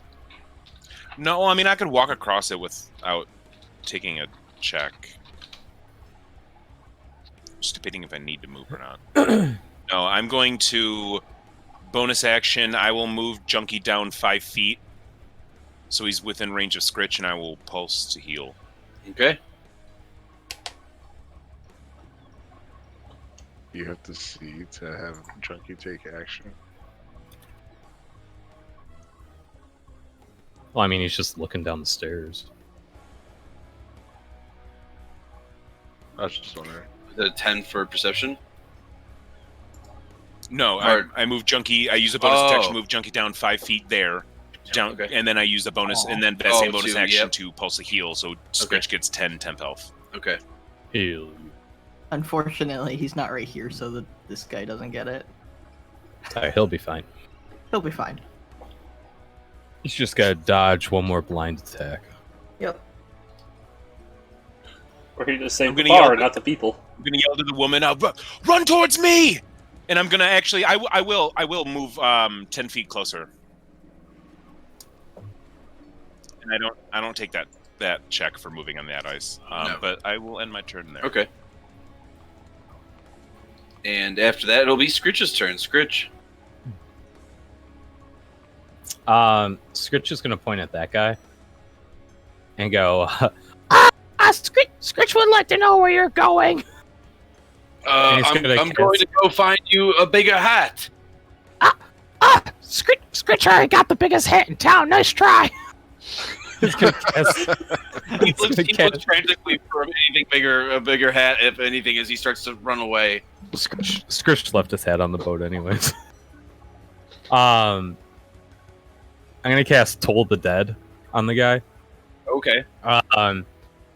You point at one creature you can see within range, and the sound of a dolorous bell fills the air around it for a moment. Target must succeed on a Wisdom saving throw or take 1d8 necrotic damage. Oh, is he missing any hit points? Yes, he is missing a Hell few hit yeah. points. Take 1d8 necrotic damage. If the target is missing any of its hit points, it instead takes 1d12, and since it's 11th level, you would take 3d12. Okay. So he makes yeah, a so Wisdom saving throw. Okay, he does have a +3, so let's see.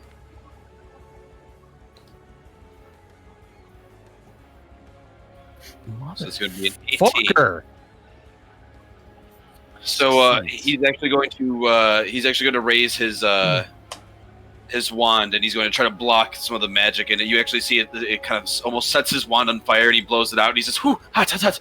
He says, "Not today. I'm going to live today. You're not going to kill me. Finish him off, boys. We're going to take this town. We'll get reinforcements. Keep it up." He's going to try to run towards what looks to be the stables of near the inn on this side of the tavern.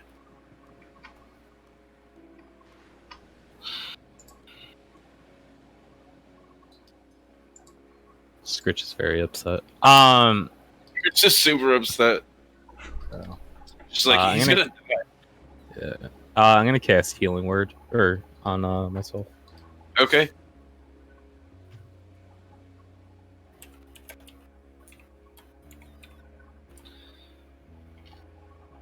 So Ooh, nice. save it. All right. Is that gonna be the end of your turn? You're gonna stay put.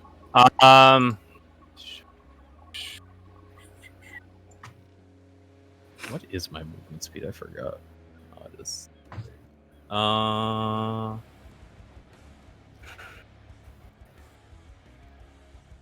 mean, Scritch is gonna try and move there, even though he's gonna take a bunch of attacks as an opportunity. Okay. Scritch doesn't want this guy leaving. Scritch says, excuse me, pardon me. Two of the guys are blind, so they will get disadvantage on their attacks.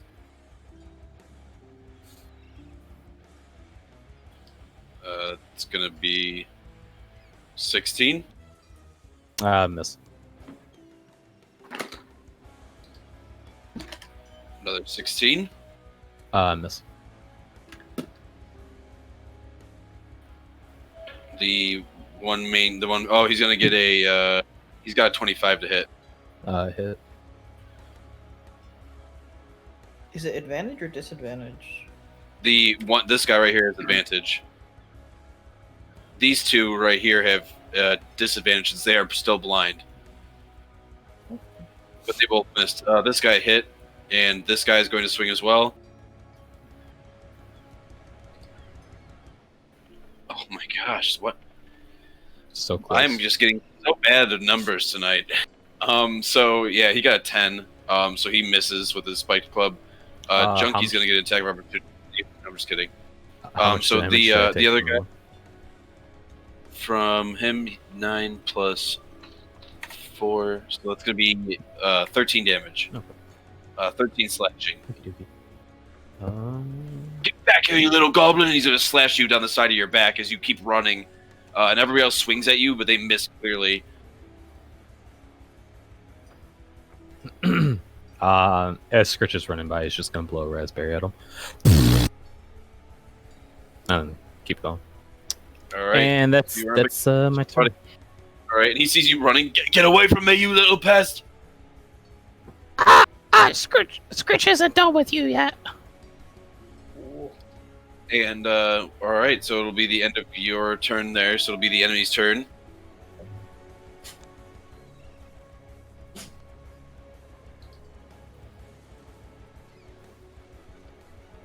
They're gonna run back over here and try to stop you.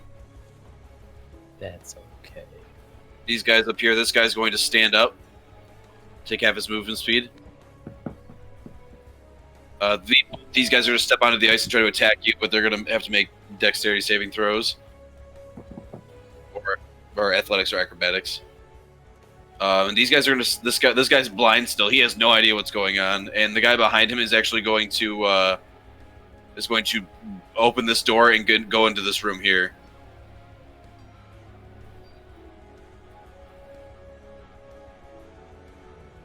And she's going to try to run forward, and she's trying to run away from everyone, and she's screaming. She's even afraid of you, and she's just trying to push this guy away as she's basically lighting him on fire. I hope she doesn't become hostile to me. That's the trigger. If she does and she's still on fire, she's gonna start doing actual damage.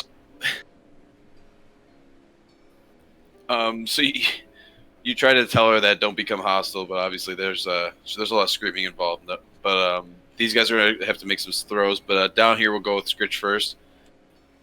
This guy's also going to try to he's going to disengage and then use 30 foot of movement to keep running.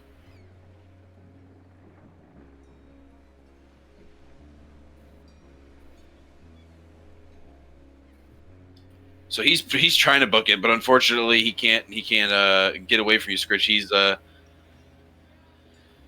He's gonna disengage to not get attack opportunity, but he's gonna have to slowly get away, and hopefully his goons take care of you. So they're actually gonna go and swing at you. His second in command is gonna take a swing with advantage. A natural 20 and a natural 1. So Did I get an attack of opportunity with it or no? He disengaged. Oh, all right. So he will crit.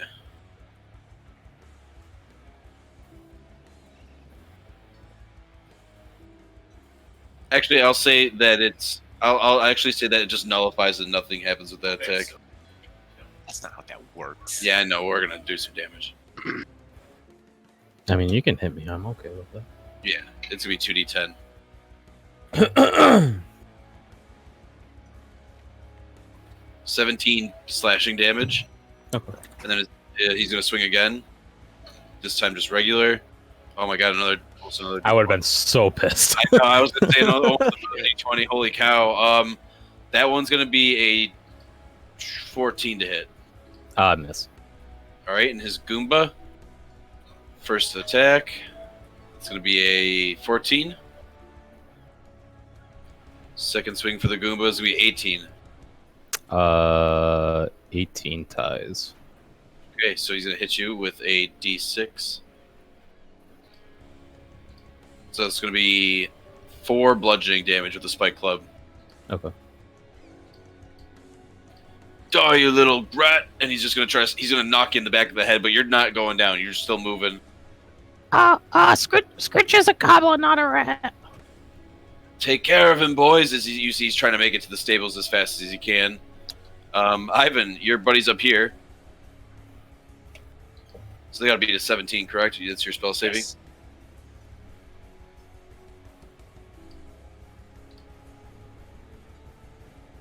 They do not. They both, as soon as they run towards you, they both slip backwards and fall back on their backs. Almost, it kind of looks like a Home Alone scene from when they were trying to break it, and they both just slip backwards and land both prone.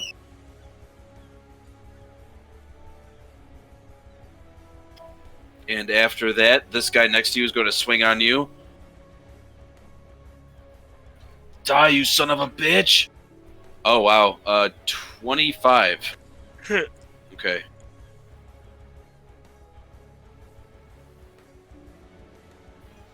Nine plus. That's gonna be 13 slashing damage.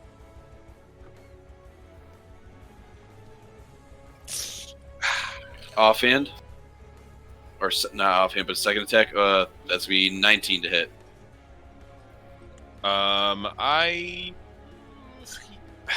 Yeah, that'll hit. Okay.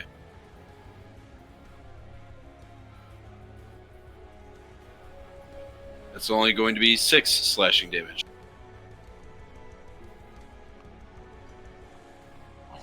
You're asking for it. I'm gonna cut you up. You keep casting all your little spells and fancy tricks. They're nothing. You're nothing. You're gonna die. And he's just gonna. You see, he's gonna lunge forward again to try to just finish you off.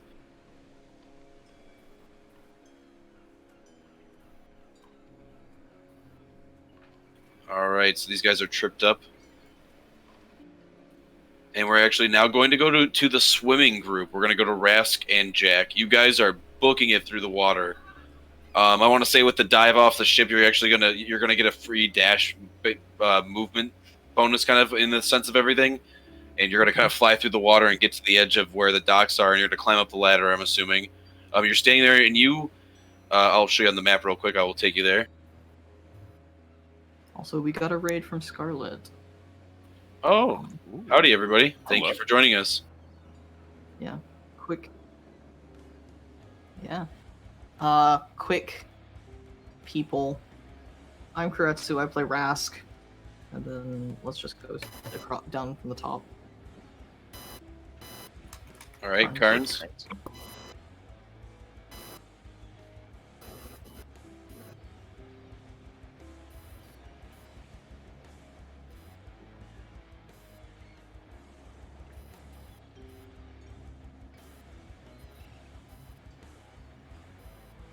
Yeah, anyway. That was quick. No, good job. Rubik? I'm Rubik, the dwarf paladin. I kill things good, and I lead this party into danger, and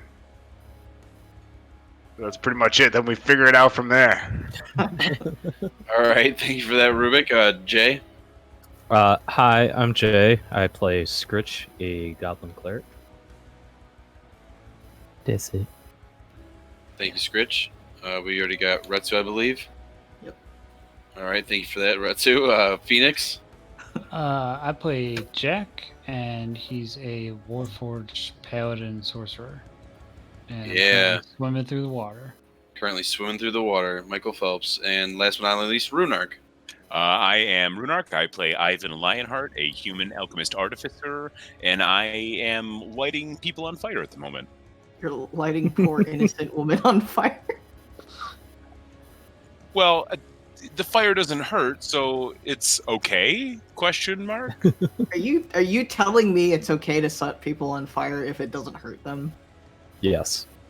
You know what? It was to save their life. And then explode the guy's head behind him. Okay. And so far, it's working. So far, it's working. Granted, there are still people alive. I'll give you that. But it's not my turn, so we'll see. All right. So with that, So, hey, Huskarl says it was the right move. See, I got right that. moves, yep. Thank you. He stands the right moves. Huskarl also does not negotiate with terrorists, i.e. people with hostages. There we go. So I mean that makes a lot more sense too then. But yeah, thank you everybody for joining in. We're Round Stump Gaming. I'm your host and DM for the Night Wolf Gang, and thank you all for joining us.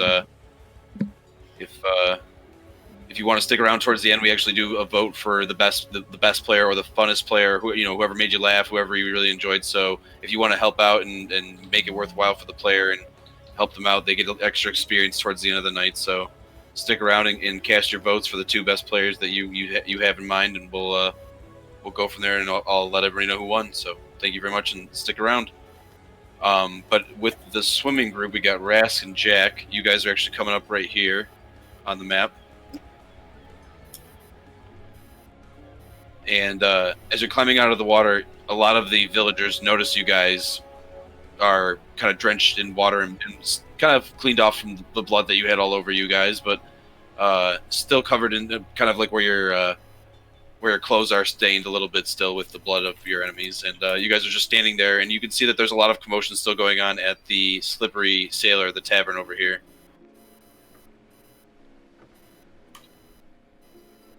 Sorry, could you ping where we are relative to the Slippery Sailor again? So we're right here, and the Slippery Sailor is right here. Here? Okay. It's only 10 feet away. It's more than 10 feet away. But yes. And you said there's villagers all around?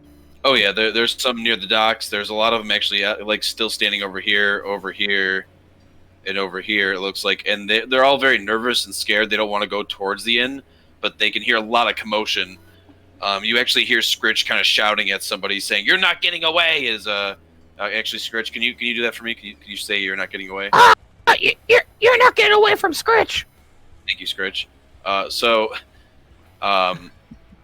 you hear that kind of shouted outside of the inn, and you even hear Ivan shouting at the woman, saying, "Run towards me! Run towards me! Don't worry, you're on fire!" And you hear all this shouting, and you hear people just breaking glass. Things are you hear furniture being broken. It just sounds like a classic tavern brawl. But the only people that are really participating are Scritch and Ivan versus everyone else. That's the way we like it. So you guys are standing here. It would be about 60 feet to run across the road to get to the other side and bust into the tavern front door if you'd like to. I can only dash up to 50 feet. Okay, so you could get right outside the door. Jack, what would you like to do? Yeah, I'm gonna dash to it. Okay. You can. How far can you go? It's double your movement speed, right?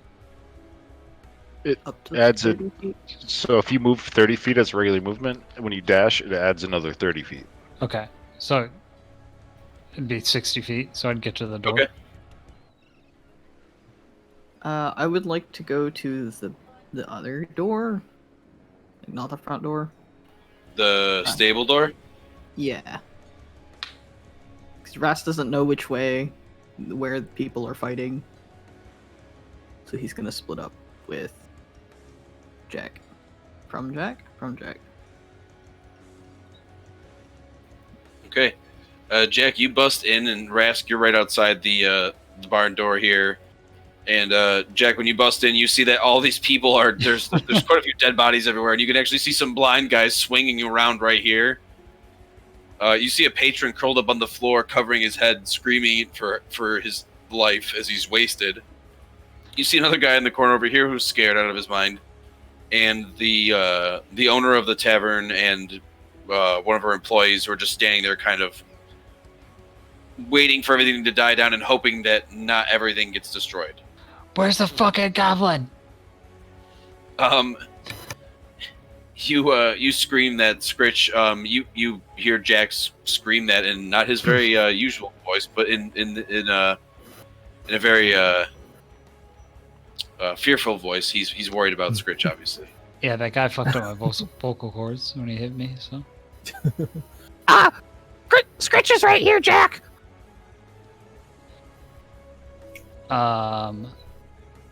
I mean he's right over here, right? Yeah. Yep. So I can see him, right? Yeah, you can kind of see him, but you mostly hear him. Okay. You can see it looks like he's getting mugged by 2 guys. I'm coming, buddy.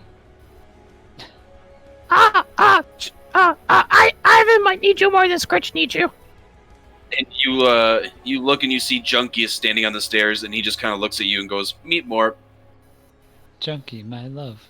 We We're meet actually having again. quite an easy We need time to know. up here.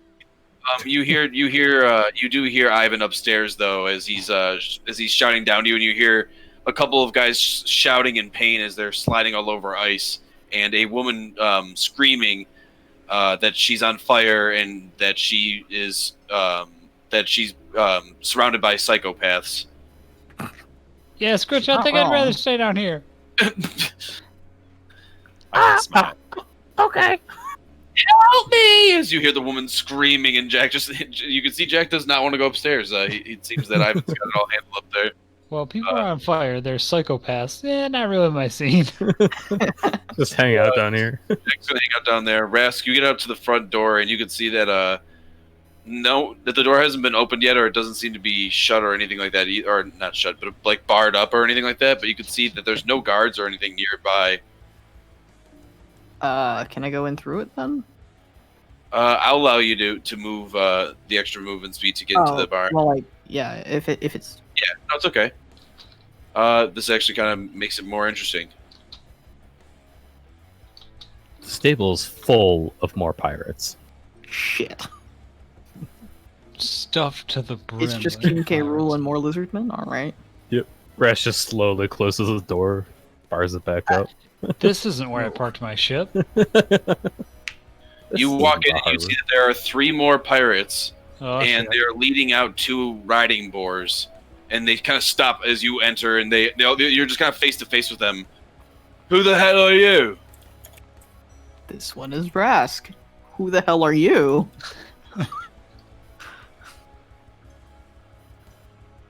I'm not My stuck name in is- here with you. My name is Matthew.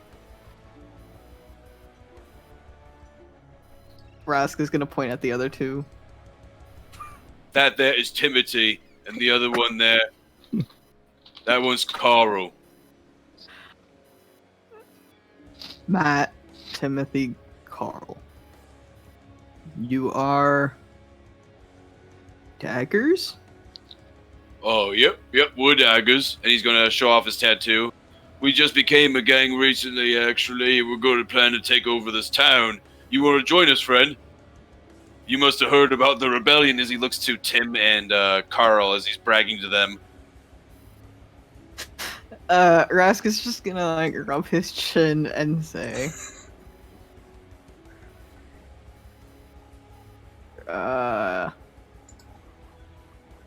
Rask thinks most of you are dead. No, well, I don't know who Rask is, but Rask is wrong. We're alive, see? And he's just gonna kind of like pinch himself. Ow, that hurt. See, we're No. alive. Rask is Yeah, talking Rask. about. If that's your name. Here, take this lead. We're gonna need these boars. We're gonna try to be. We're gonna go get reinforcements pretty soon. Here.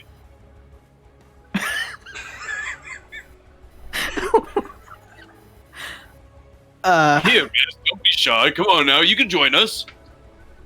We're always looking for new recruits, and you seem pretty hardy warrior. Rask is promptly handed the reins, probably, and he's very confused. Yeah, no, this is probably right, Bashir. Rask is just going, is this sarcasm? All right, here, take this rein. You'll ride off, and you'll go here with Carl, and you and Carl go get reinforcements. Me and Timothy will stay here and guard the stables, just like we were told to.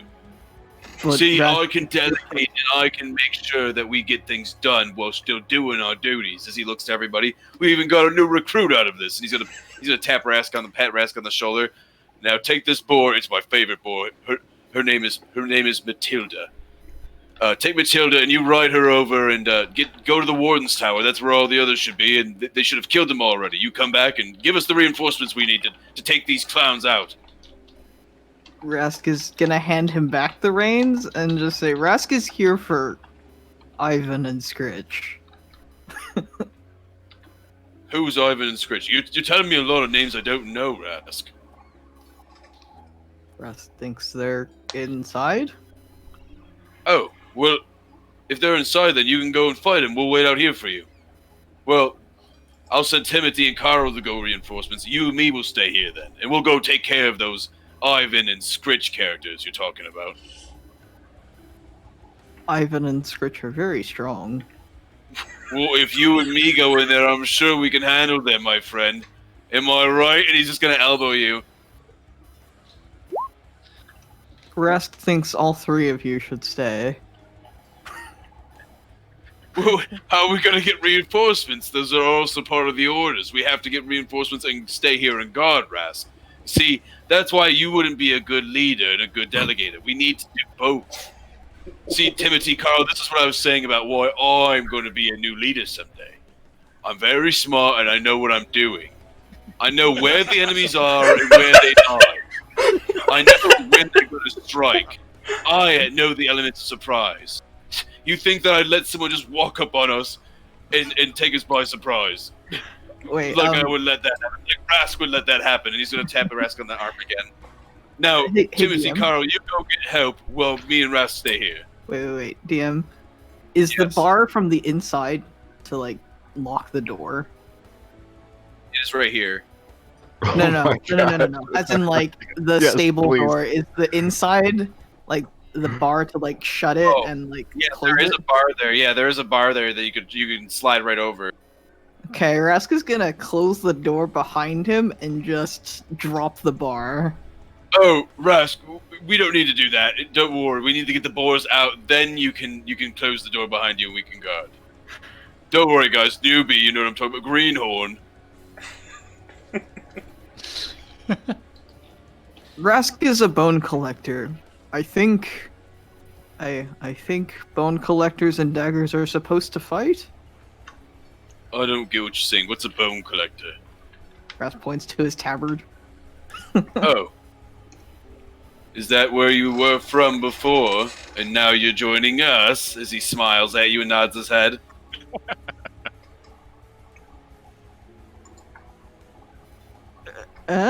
You dense. Don't worry, you can just motherfucker. take that tunic off after we beat up Ivan and Scritch. Let's go in there and give him a 1-2 if you know what I'm saying. And Carl, Timothy, you go get reinforcements. Me and Rask will handle those clowns in there, and we'll become captains or buccaneers, if you will. Come on, Rask. And he's going to start walking towards the door. And you see Timothy and Carl are going to start getting on the boars, and they're going to get ready to mount them and kind of take off. Timothy looks at you. Rask, would you mind opening the door for me? Rask does not want to open the door for you. Rask, I have to go get reinforcements. This greenhorn, I thought I was bad, and they all start laughing. Don't worry, Timothy, you're still the worst. Can Rask go ahead and attack? You can go ahead and attack anytime you want. Okay. I'm shocked that you made this go on this long. Come on. Okay, Rask is just gonna attack the two. Okay. Rask is sorry. Rask feels like Rask is killing long life friends. Only know them for a couple minutes, but you feel like that you guys have been best of friends. Whispers an Rask apology in their ear. Yeah, owes them up an apology. I'm so sorry, Timothy and Carl. Rask is going over some emotional states right here. Oh no. At least you know what to put on their gravestone. Alright. You mean their shallow grave? God. In the compost pile up back. That's a 23 to hit. You hit Timothy. Now for Carl. Alright. Coral. Coral. Oh, poor Carl. 24 to hit. Yep, hit Carl too. Never stood a chance. Alright. So you basically lob off both of their heads in one swing, and when you do so, their bodies drop to the ground. You see Matthew's eyes swell up with tears. No! As he screams in horror. Timothy, Carl, how could you do this, Rask? They were our friends. He's going to draw his axe, his one-handed axe, and he's going to look at you. You must pay. and he's going to run at you and attack you. Oh god, I have Sentinel. So before he even gets to you, so don't even worry about that 18. Before he gets to you, roll for attack. God damn it. That's a 25 to hit. You how do you kill Matthew? How do you want to kill your best friend? Rask is also gonna lob off his head, but then he's gonna put all three heads together and just like put them on top of the boar. Okay. You put him on Matilda. On Matilda, yeah.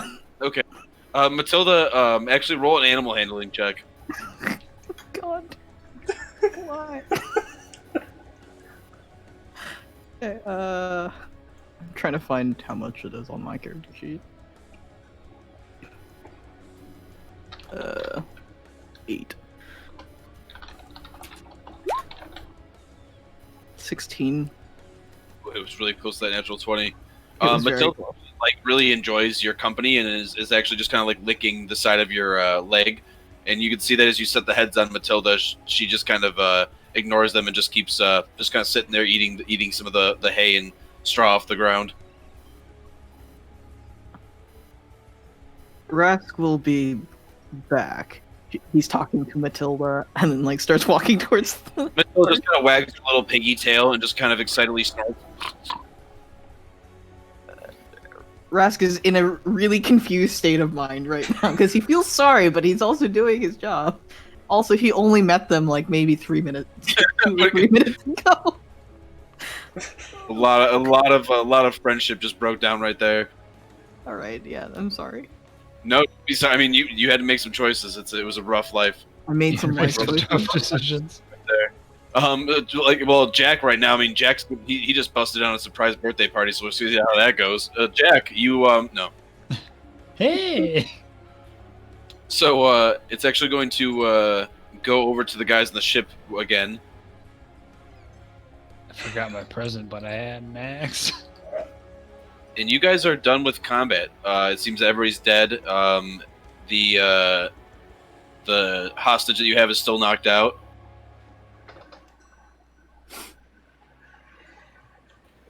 And you guys are all still standing around, kind of just taking in at the moment as the bodies are being discarded.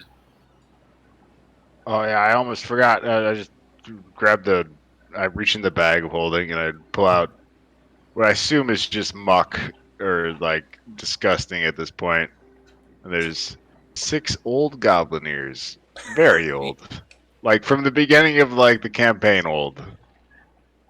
And I just kind of like, bleh. Like, They're just a pile of mush at this point with a little bit of bones. yeah, I Some kind little of just wipe my hands off on the bloody guys around me. Oh, yeah. You don't want those in there. And then, oh yeah, and there's this. This is kind of cool, and I pull out just a Varrock talon, and I don't know if Rubik actually knows what it's called, but that's what it is. And I just this is kind of cool. I just put the and a boar's tusk, and just yeah, and then I'll just go back to like cutting up the bodies. Yeah. It is spring cleaning for your bag of holding. Yeah, pretty much. Yeah. Everybody else on the ship is busy cleaning up the ship and dumping water onto the deck to scrub the deck of all the blood and dump the bodies. Once we have everything, broken.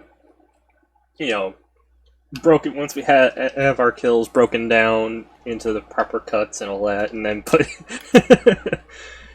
into the bag, Bashir is going to motion towards our captive. Perhaps we should bring this one down to the brig. At the very least, you will be tortured with having to live with Dev for a little while. Are you sure Dev won't kill him? As Balthazar looks at both of you. If Dev kills him, then Dev will be the next one to lose an arm. You would take your navigator's arm. Does he need it to navigate? You will need it to steer the ship, from what I've heard. You can tell someone else what to do. Balthazar looks nervously as he kind of gulps and says, "Do we have anyone else who can sail the ship if this ruffian is killed?" Bashir left Marco below deck. Perhaps one of his friends will be able to sail. He was not given enough time to properly talk with them. We might as well check. At the very least, we cannot keep him above deck where he can easily escape. Well, let us hope. And Bashir will just sort of motion towards the guy's body for somebody who can actually carry that. Yeah, you actually see Godfrey walk over, and he'll pick him up. Or he's about to, and you see the Highlander says, "Don't worry, holy boy, I'll take care of him. You go relax and pray for all these dead ones." And Godfrey just steps back as the Highlander picks him up. "Plus, your friend sounds like fun, your other prisoner friend." "I'd like to meet him," the Highlander smiles. "Wait, Dev, the one at the Ember Citadel, that cocky redskin one." Bashir only knew him from there, so I assume correct, yes. "That's where I met you as well, and I do remember your friend. If he's the one you're talking about, he's an excellent swordsman, is he not? Or should we not be more worried about keeping him stowed away?" From what Bashir understands, he was a prisoner in the local jail for murdering fishermen or something of that sort. So he is not to be trusted on a moral standpoint, but he has not yet betrayed us in any form. Burke laughs. "We are doomed from the start. Your navigator sounds like he's a lying murderer, and you're going to let him on your ship and lead you." Bashir will allow him to show him what to do. Perhaps Bashir can learn how to pilot the ship on his own. Bree kind of chimes in. "Well, it's either we either take him or nothing. Do you have any other suggestions, Master Orc?" And he just kind of stubbornly looks down at the ground. "Don't have any more suggestions. Don't need to embarrass me in front of everybody." She's kind of muttering. And Bree just smiles as she just kind of makes the orc feel stupid. "Well then, Master Bashir, Master Rubik, we all trust your judgment, do we not?" And she looks to the rest of the group as Balthazar nods. "If you all believe in him, so will I, and we'll keep our eyes on him as well." As he smiles, Elwin's going to nod, and he says, "If you need someone on guard duty, I can go down and watch the jail cell." As he looks over as he looks towards the Highlander as well. "I don't mind going on guard duty as well if you need more help. The more eyes, the better, I say. And plus, we have nothing else to do, and we're not very good with ships." Those of you who can stay above deck and guard the ship, we'll go down below and see what the situation is down there before we go further. I'm curious to see what happened below deck. The blood dripping through might cause some concern to them. Everyone kind of nods in agreement. So they're all gonna take care of that. Rubik and Bashir, you're still staying there, and Tink looks to you guys. She's gonna go. She basically tells you she's gonna go get some rest. So everyone's kind of go doing their jobs. They're going off and separating. So besides you two, is there anything you guys would like to talk about or go and do? Bashir is going to follow our captive down there. Specifically, he's just going to go down and make sure he gets into the hold. And at that point, he's going to just interview everybody below deck and see what happened while we were above. Okay. Rubik, what would you like to do?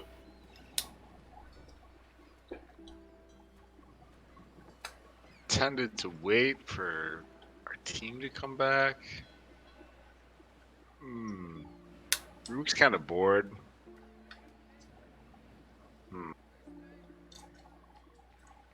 Really doesn't know what to do. He's gonna go over to one of the mangonels. Okay. All right. You walk right over. You walk right over to it. And you start messing with it, and Balthazar, you see he's about to say something, but then just stops and just kind of waves his hand. As you can see, he's tired and is going to go back to bed. Yeah, I'm like, it's you know what my background originally was. Oh yeah, so yeah. Balthazar's traveled with you enough to know your background too, so that's why he's not going to say anything. He knows of your expertise. Yeah, so I'm just idly like inspecting and like little loose here, and just kind of like I just bang it into place with like the pommel of like my knife. You're pretty much restoring some of the stuff on this Mangonel and keeping it back into shape, which is actually nice because it needs a little TLC. But Rubik's just idly waiting either for some kind of large detonation, like the city starting to burn, something All right. pretty dramatic to happen. He's just All right. like, this team does their thing. It's like he's had a good, he's feeling pretty swole from his workout, feeling pretty good.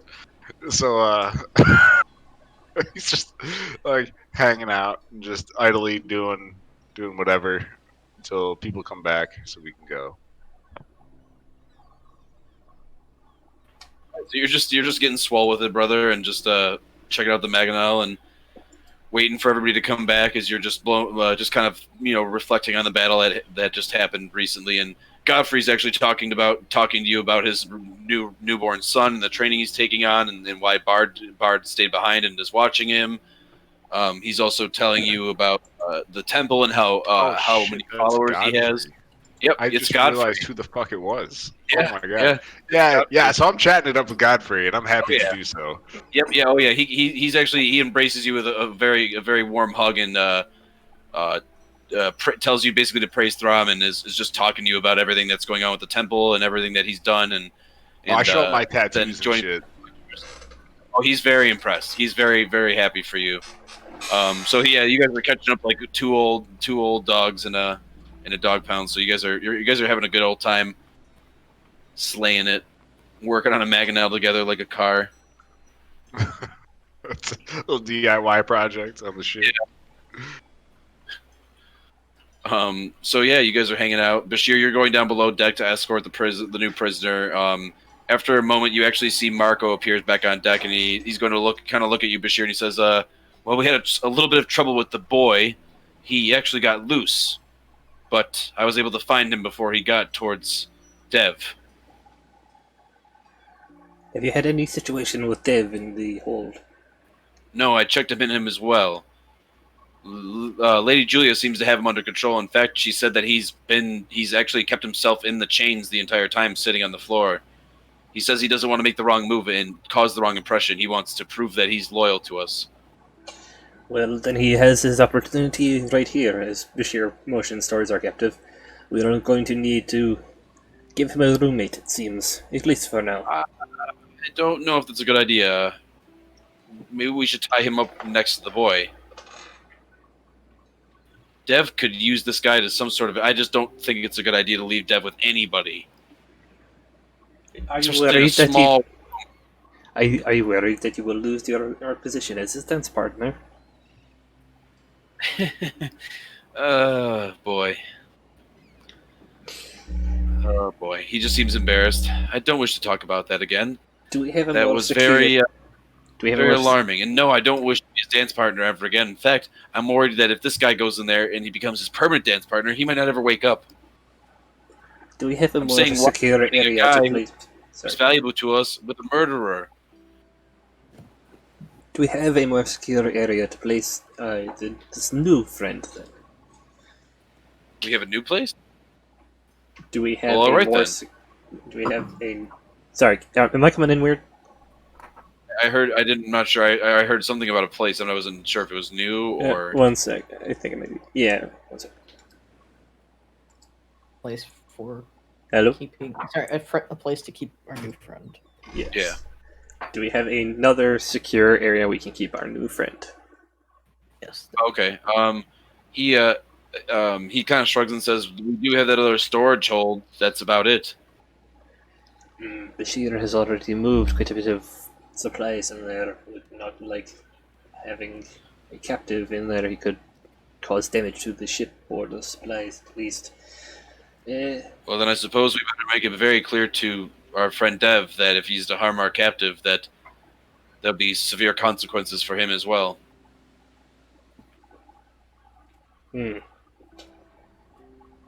What does Dev enjoy? From Bashir's experience, battle, but not best to give him someone like this, as he points to the guy with one arm and a fucked up hand. Oh boy. Mm. Well, we'll figure it out, I suppose. Maybe he'll listen to us, maybe he won't. I guess it's the risk we'll have to take. Bashir has an idea. Perhaps we should leave. Sorry, can you change the map down to the second level? Like where we are? Because I think I remember something.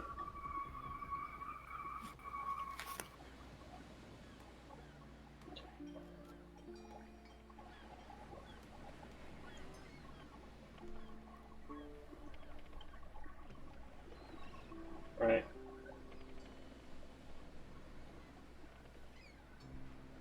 Sweet. So we got the one hold there. We got all the supplies in this hold. Then I moved a bunch of stuff into here, so that's got a lot of stuff. Perhaps is the captain's room a securable area? It is actually very secure, and there's no furniture in there yet. I had taken the need to go ahead and order some stuff, at least some suitable furniture for the captain. Well, the captain will want to interrogate the one who led at least a portion of these pirates onto his ship. I do not think he would be too angered at us leaving this one to wallow in his own filth on a floor with no furniture in a room. At the very least, it is a more secure area, away from Dev. For now, we most likely will not be taking this one with us. We just need to know where the rest of his friends are and if they intend to on attacking the city again. Aye. Good thinking actually. As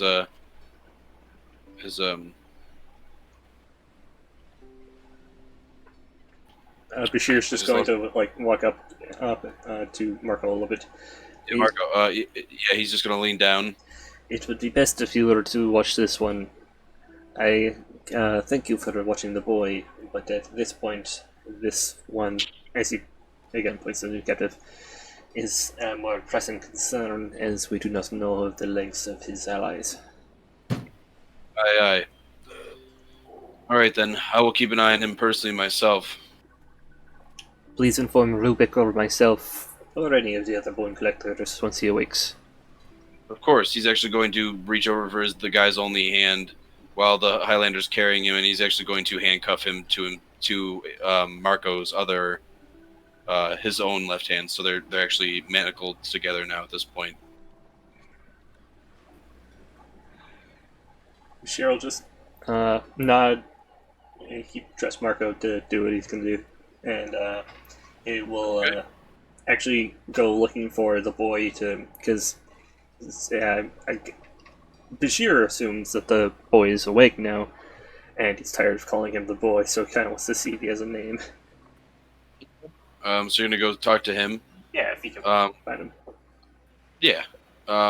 Marco will tell you where he is before you leave, and so you head off. You head off to go talk to him. We will now go back to the Slippery Sailor group.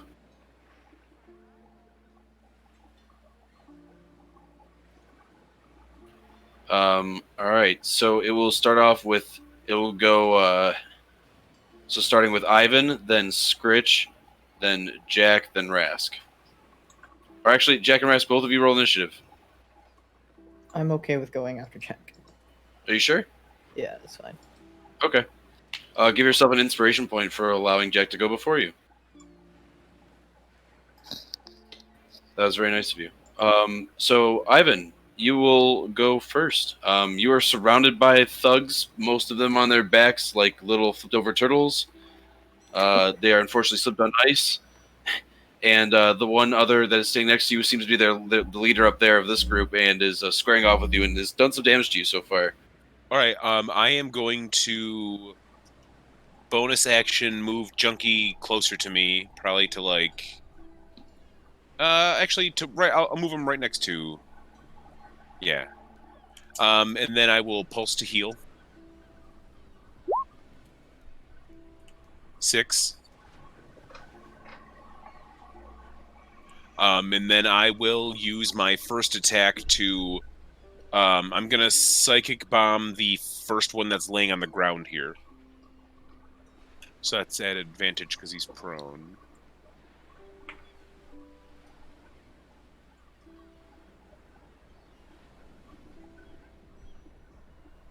It's lagging, but it's getting there. 28 to hit. That's a hit. Just doing that for the damage. 10 damage. Okay.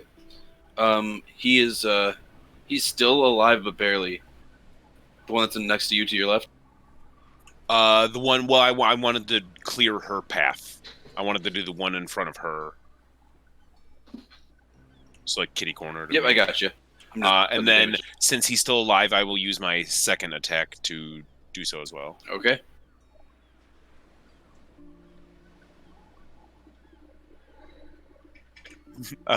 Natural 20. All right. So you implode his brain from the inside, and from the, obviously from the inside of his skull.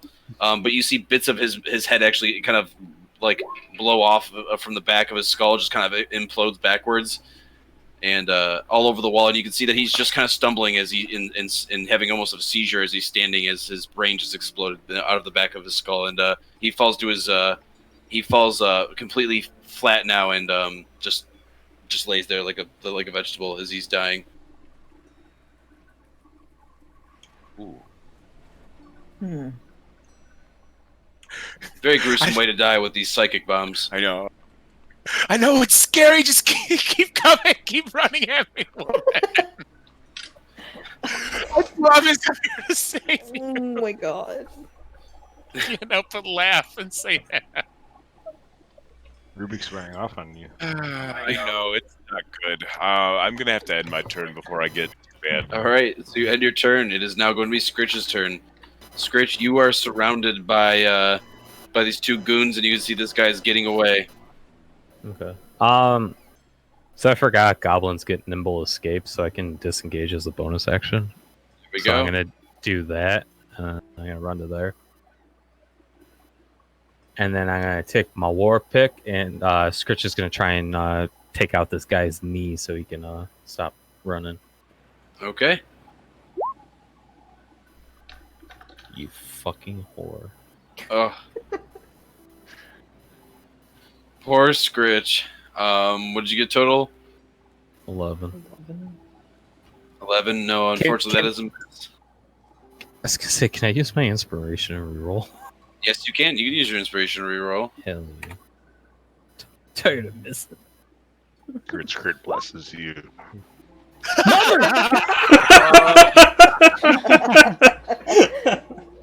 Yes. Oh boy. I'm done. I gotta go to bed. I gotta work early, guys. It's been fun. See you all next week. Wait, Scritch, we love you. No, Scritch, you do miss. Unfortunately, there's nothing bad that will happen. You just failed the attack roll. The guy bitten, like, kind of gets out of the way, and you almost break a bar stool next to you as well. And he stumbles and says, "You freaking goblin! Stop trying to attack me! Someone just kill him already!" And you see that the other two are now running after you again, or getting ready to run after you again. But after that, it will now be Jack's turn. Jack, you see Scritch is getting ganged up by all sorts of people. These guys only have 2 turns of blindness, by the way, left, so they're going to be done pretty soon. But we'll see what happens in those next 2 turns. So, these 2 guys are blinded? Okay. Correct. And then these guys are fine? Mm-hmm. Yes. Okay. So I'll run to...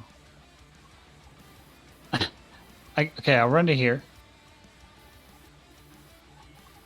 Just gonna straddle the dead body. Okay, yeah, that's a good point. I'll run to here. And then I'll attack this guy, Okay. which I You get get advantage. Yeah, because he's blinded. Correct. Like, Don't think I'll need it, but 25 to hit, That's a hit. 17 damage. All right, you basically rip this guy from the bottom of his gut all the way up to the top of his chest, and you just rip him open like a stuffed teddy bear, and like all his guts and blood just fly out everywhere, all over the patron who's huddled on the ground. Just fuck his whole day up. Yeah, he's just you just basically made it rain all over him with human blood and organs. It's fine. This is fine. We're the bone collectors. We're the good guys. We're the bone collectors, not Just the so organ savage when it comes to collectors. combat, though. They're the good guys, but you just don't want to fight them. All right, it's still your turn. Is there anything else you'd like to do? Yeah, I'm gonna attack this guy. All right, swing away.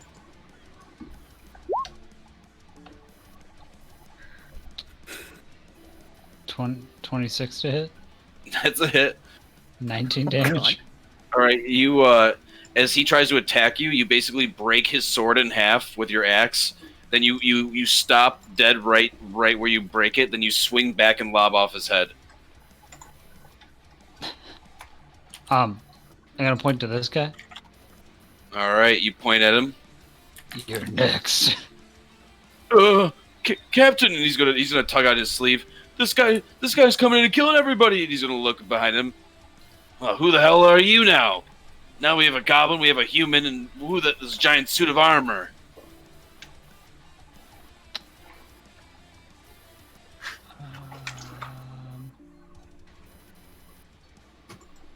Yeah, that's pretty much all I'm gonna do for right now. All right, it's gonna be Rask's turn. Rask is gonna walk towards the door and open the door. All right. You walk towards the door and open it on up, and as soon as you do, you see Scritch basically swinging at this guy's legs, and he's trying to get out, and he's more focused on Scritch. When he sees the door open up, he says, Timothy, Carl, come over here. One of you get over here and help me. Timothy, Carl, and Matthew are on Matilda right now. What the hell are you? Oh my god! And he stops as he's trying to he's trying to also stay away from Scritch, but he notices that you're wearing the same tunic that the psychotic goblin is, and he instantly just jaw drops. And he says, "I'm fucked. No, I can't be fucked like this. No!" And he's going to. You see that he's actually going to pull out what looks to be a small black twisted branch that is emanating a very odd aura. And he says, I won't die like this. I won't go down like this. And he smiles and says, now you'll pay. And it's still your turn, Rask. Can I lop off his hands? Can I aim Oh, for yeah, his you can hands? try to lop. Yeah, you can try to aim for his hands. Go for it. Do I get advantage with Scritch there? You can move on the other side of him if you'd like, and then you get advantage. You still have movement speed. Yeah, I still have something. There you I go. don't know how much opening the door would have eaten. Nothing. It's just interacting with an object. Okay. So you would have had. Oh yeah, you got 20. You only used 20 right there. Okay. So you get on the other side, and yeah, you get advantage from him, Scritch being right there, who's swinging away at his knees. It's a 24 to hit. That's a hit.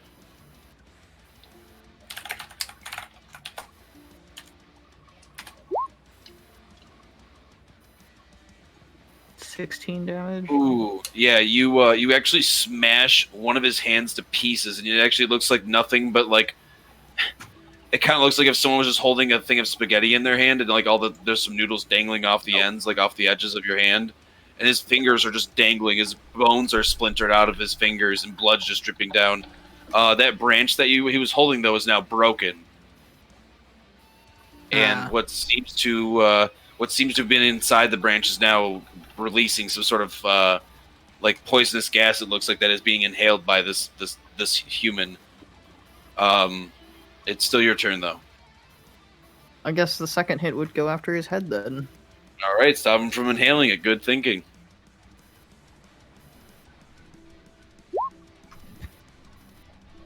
It's a 22 to hit. That's a hit.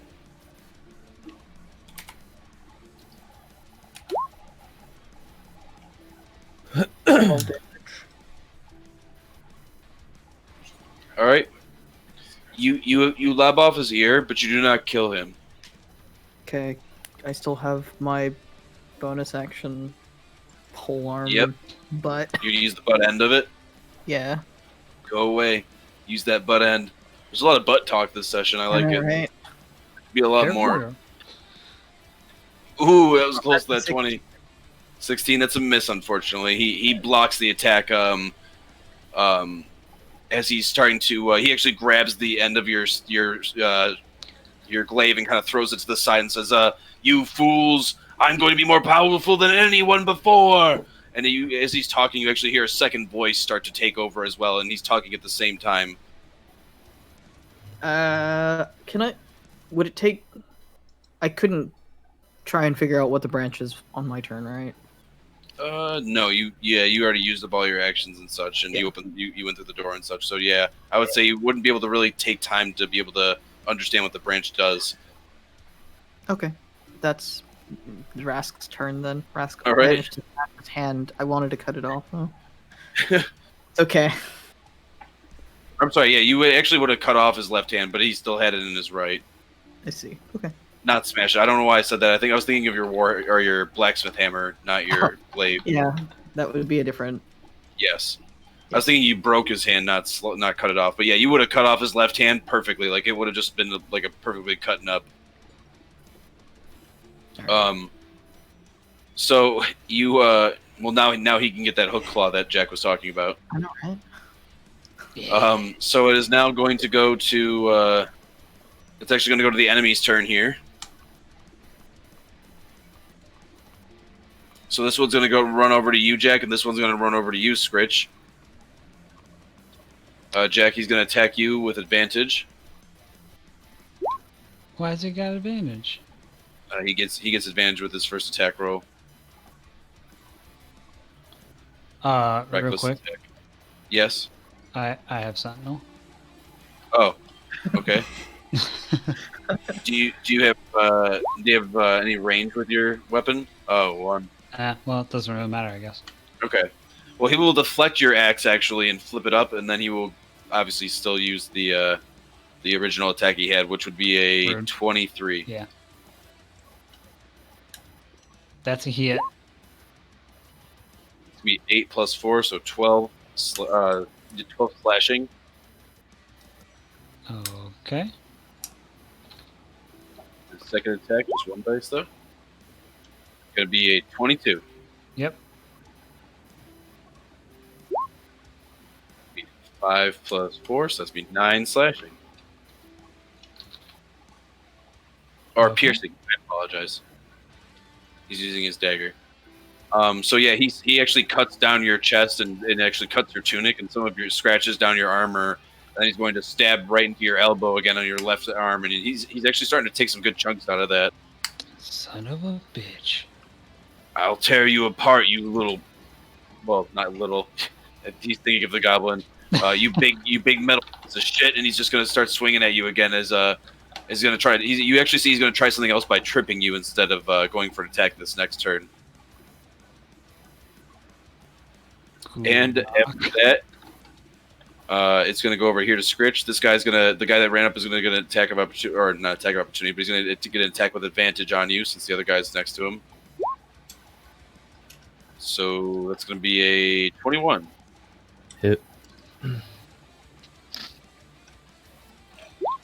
got a wooden club or spike club with a D6 plus 2 or plus 3, so it's going to be 9 bludgeoning. Okay. It is now going to be this guy in the middle's turn. He's going to disengage and he's going to just book it. But you do have Dave I still have and Sentinel. Sentinel. Yeah. So yeah, Scritch has Sentinel too. he I actually just picked up Sentinel. did you hit him last turn? Correct, Rask? You actually cut off his hand. Yeah, I cut off That's his right. hand. Yeah, so he can't move. Okay. Well, no, Sentinel only. Oh no, costs- yeah, he can actually. Yeah, it's on that. Yeah. Yeah. So It's only what is one. he- He's just gonna run away. He's gonna try to book it as fast as he can.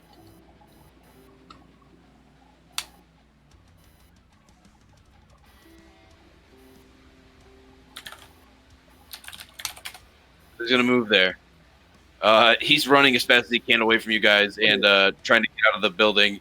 You see that he's actually starting to cough though, and starting to wheeze and laugh and almost like it looks like he's having some sickly result breathing in the smoke from the branch. One of the other effects of Sentinel is that creatures within your reach provoke attacks of opportunity, even if they took the disengage action. So then, yep. So then you'll get an attack of opportunity. I'm assuming it would probably be when he left. Leaving the door. Oh, that's a box of something. It's a box of bananas. Bananas. Bananas. Shapeshift. Now it's a chase scene. He used polymorph. Yeah, if you hit him, then he won't go anywhere. Yeah, I forgot Sentinel does that. Thank you for reminding me. 18 to hit. Okay. That is a miss. Cool. So he will block the attack. Well, actually, he'll just shrug it off. As even though you take off a sliver off of his arm of skin and clothing, it doesn't seem to really bother him. You can see that something's happening to him that's causing some greater effect on his mind and his will. Okay. And he will continue to book it out of the building, and he will get about there. And that will be the end of his turn, so we will start back off with Ivan. Back at the top. Do the enemy get to go? Oh, well, yeah, I apologize. No, I mean... They do get to go. I mean... You don't have to go. They Just want to should. give them the opportunity. Oh, well, yeah, that one guy is going to get a 25 to hit you. That will hit me. And then his second attack, he got a 9. That misses.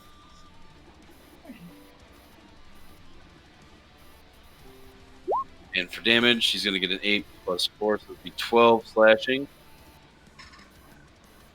The other guy right here is going to use half his movement speed to stand up.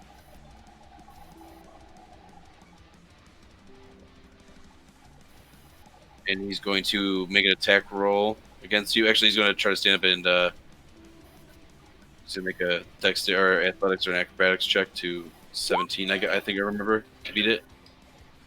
Okay, he meets it, so he beats it. So he's going to attack you. Only one attack, though. Oh, wow. 24. Yeah, that hits. With a spiked club for 6 plus 3, so that's 9 bludgeoning. Ivan's hurting. So the blind guy is still blind up here, and he's actually just running around, and he actually runs into the woman over here, and he's going to try to swing at her. Natural 1. He's going to swing and get his spiked club stuck in the wall, and she's just going to scream and try to run away from him. So there's just chaos going on up there. It's just all this stuff is happening, yeah, Ivan, it's going to be your turn now. The guy who hit me, is he the one beneath me or to the left of me? He's the guy beneath you. All right, I am going to... And the guy to the left you hit you with his club. Oh, that's right. They both hit you, yep. Yeah, they did. Oh, shit. Yeah, I'll go with the guy that's beneath me. Okay. I will first use Junkie's... I'll use my bonus action. I'll move Junkie up 1 and pulse for temp health. Okay. 9. And then I will use my first attack on a psychic bomb on the one beneath me. Only a 15 to hit. That's a miss, unfortunately. And then second attack. Also a 15 to hit. A miss. All right. Yep, that's another miss. And that will be my turn this round, I guess. Scritch, it's your turn. Two bombs Ivan missed and get squared off. Unfortunately, it's a little too close quarters for him. gonna do nimble escape again, and then run to here. All right. So Scritch is not giving up on this guy. He is going to finish him. And then attack. All right. You can see that something's happening to him. He's starting to have a bad reaction to this branch that broke. Okay. 22. 22. You hit him as he's hunched over, heaving. So I'm gonna do that. I'm gonna do that. That's a half wall. Okay. Scritch like jumps in the air and stabs him. Smacks him in the face. Yeah. I would say you can hit him, but you are gonna have to. Well, actually, you know what? Could he have made it that far? I was gonna say he would have had to like, jump over the He wall. would have made that wouldn't far. It'd be like that. he? Yeah. Yeah. Then her friend have to get out of the way. The dead bodies three just heads. roll over. Yeah, do you see three heads that are balancing on? So it'll be 17, and then I'm gonna do Fury of the Small, and I add 11 more, so it'll be 28 altogether. 28 altogether. Okay. Yeah. So you actually break his leg so badly that his leg nearly gets ripped off. His right leg nearly gets ripped off of basically of his body, and he hits the ground hard, and he is prone. Perfect. Scritch is tired of you running, so you stay there. Ah, damn you, my leg! Come on, spare me, And he starts choking from the fumes. Scritch thinks you shouldn't have inhaled that smoke.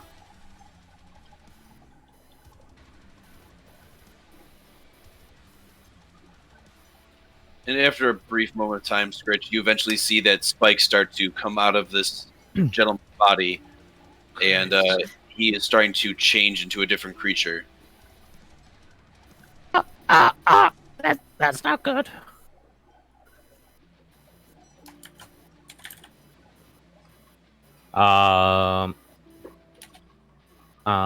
Scritch will end this turn.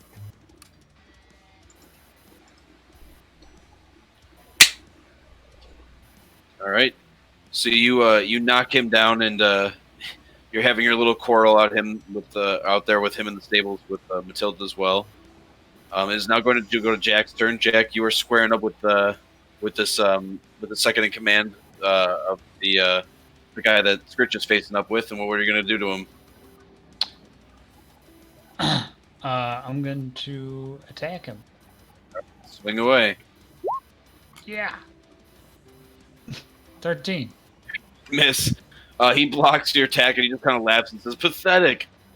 You may be impenetrable, even though I've already landed some hits on you, but you definitely can attack. You're horrible. Pathetic.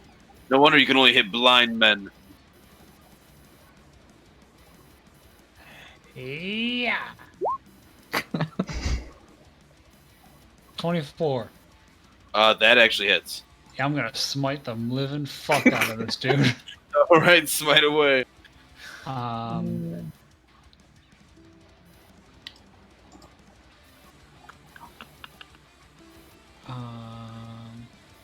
I'm trying to look for my smite thing. Divine smite.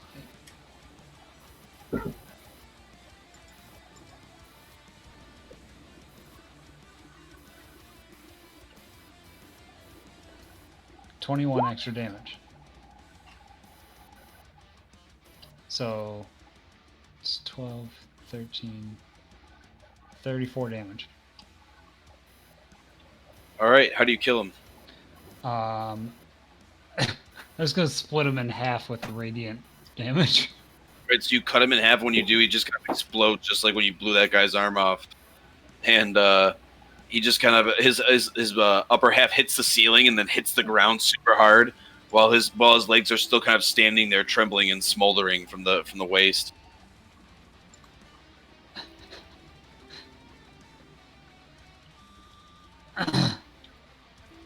This guy sees that happen and just is horrified, and is about to turn, but sees Rask standing there, who is even taller than Jack.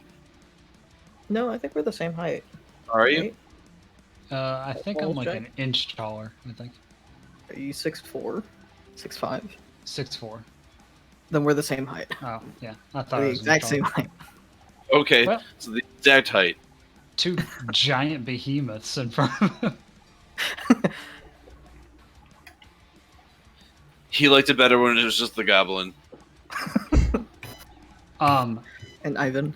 the I'll small- use Yeah. for my bonus action. I'll use Misty Step and just Okay. get right in front of him. Oh god. All right. So you end up planting yourself right there, giving Rask advantage on his next attack, Yes. and it will be Rask's turn. Sure, Rask will take that. He'll scoot forward and attack. Just scoot forward one. Take a step forward. How do you kill him? Can I just kill him very cleanly? Like, I cut him kind of from one side of his shoulder all the way down to his hip, and then it's so clean that it doesn't spray blood everywhere, and he's just like, I try to keep this clean to the part. Yeah, you could definitely do that. You see, he just falls to his knees, and he seems not to really bleed out everywhere, but you could tell that he's definitely having some problems, and some blood comes out of his mouth a little bit, but that's about it. And he just falls to Jack's knees as he is now dead. Rask is gonna look at Jack, and then point behind him. Scritch went that way. You go, I go. We'll both go. But Ivan... Where is Ivan? You just hear screaming still from over in this area near the stairs. You hear screaming from a woman and several men. Just sounds like they're fighting or wrestling up there. Ooh.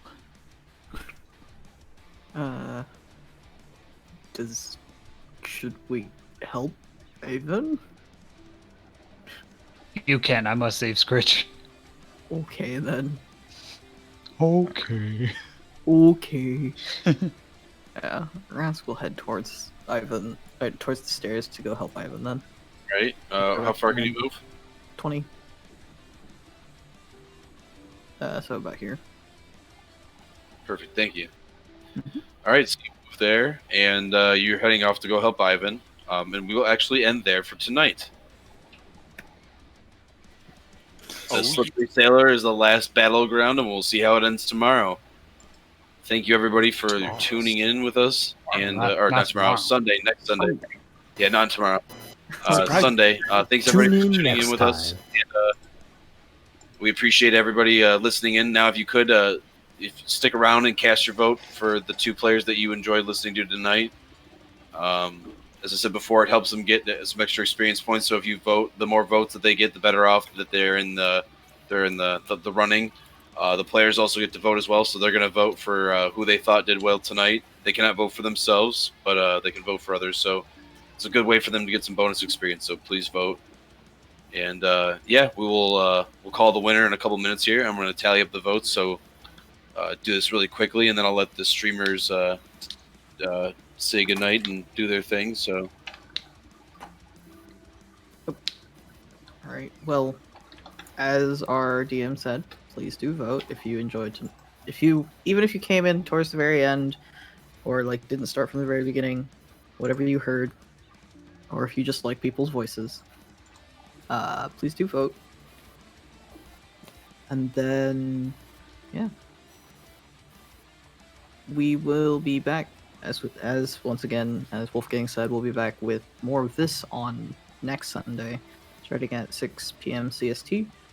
Other things that I have going on are on Monday, I do a random game.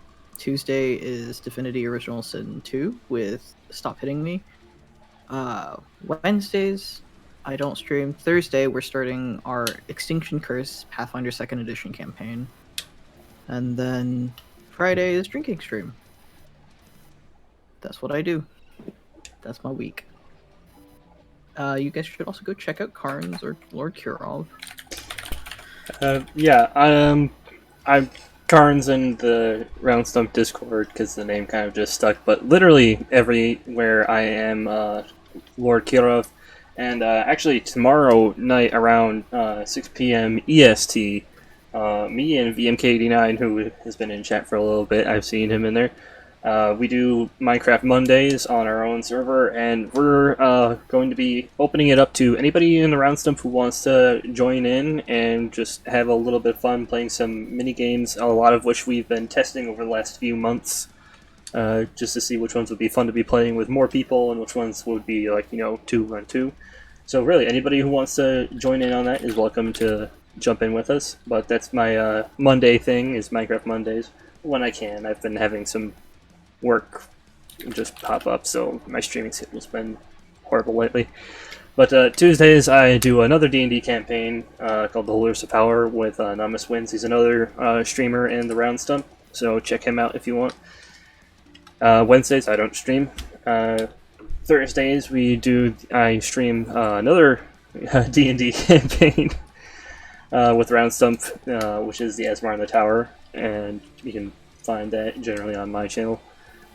And then Saturdays, if I don't have a minigame pop up, so weekly to every other week, I do Sakura Saturdays, where I jeer and poke fun at Sakura visual novel games as we just, it's just a casual thing that I like to do to justify having them in my library. But then, it's 7 p.m. for EST, for at least those of us who live on this side of the U.S. I am the archivist for this particular game. I keep the older episodes on my YouTube so that we can go back and watch them if anybody wants to. East. No. It's West Coast. Oh.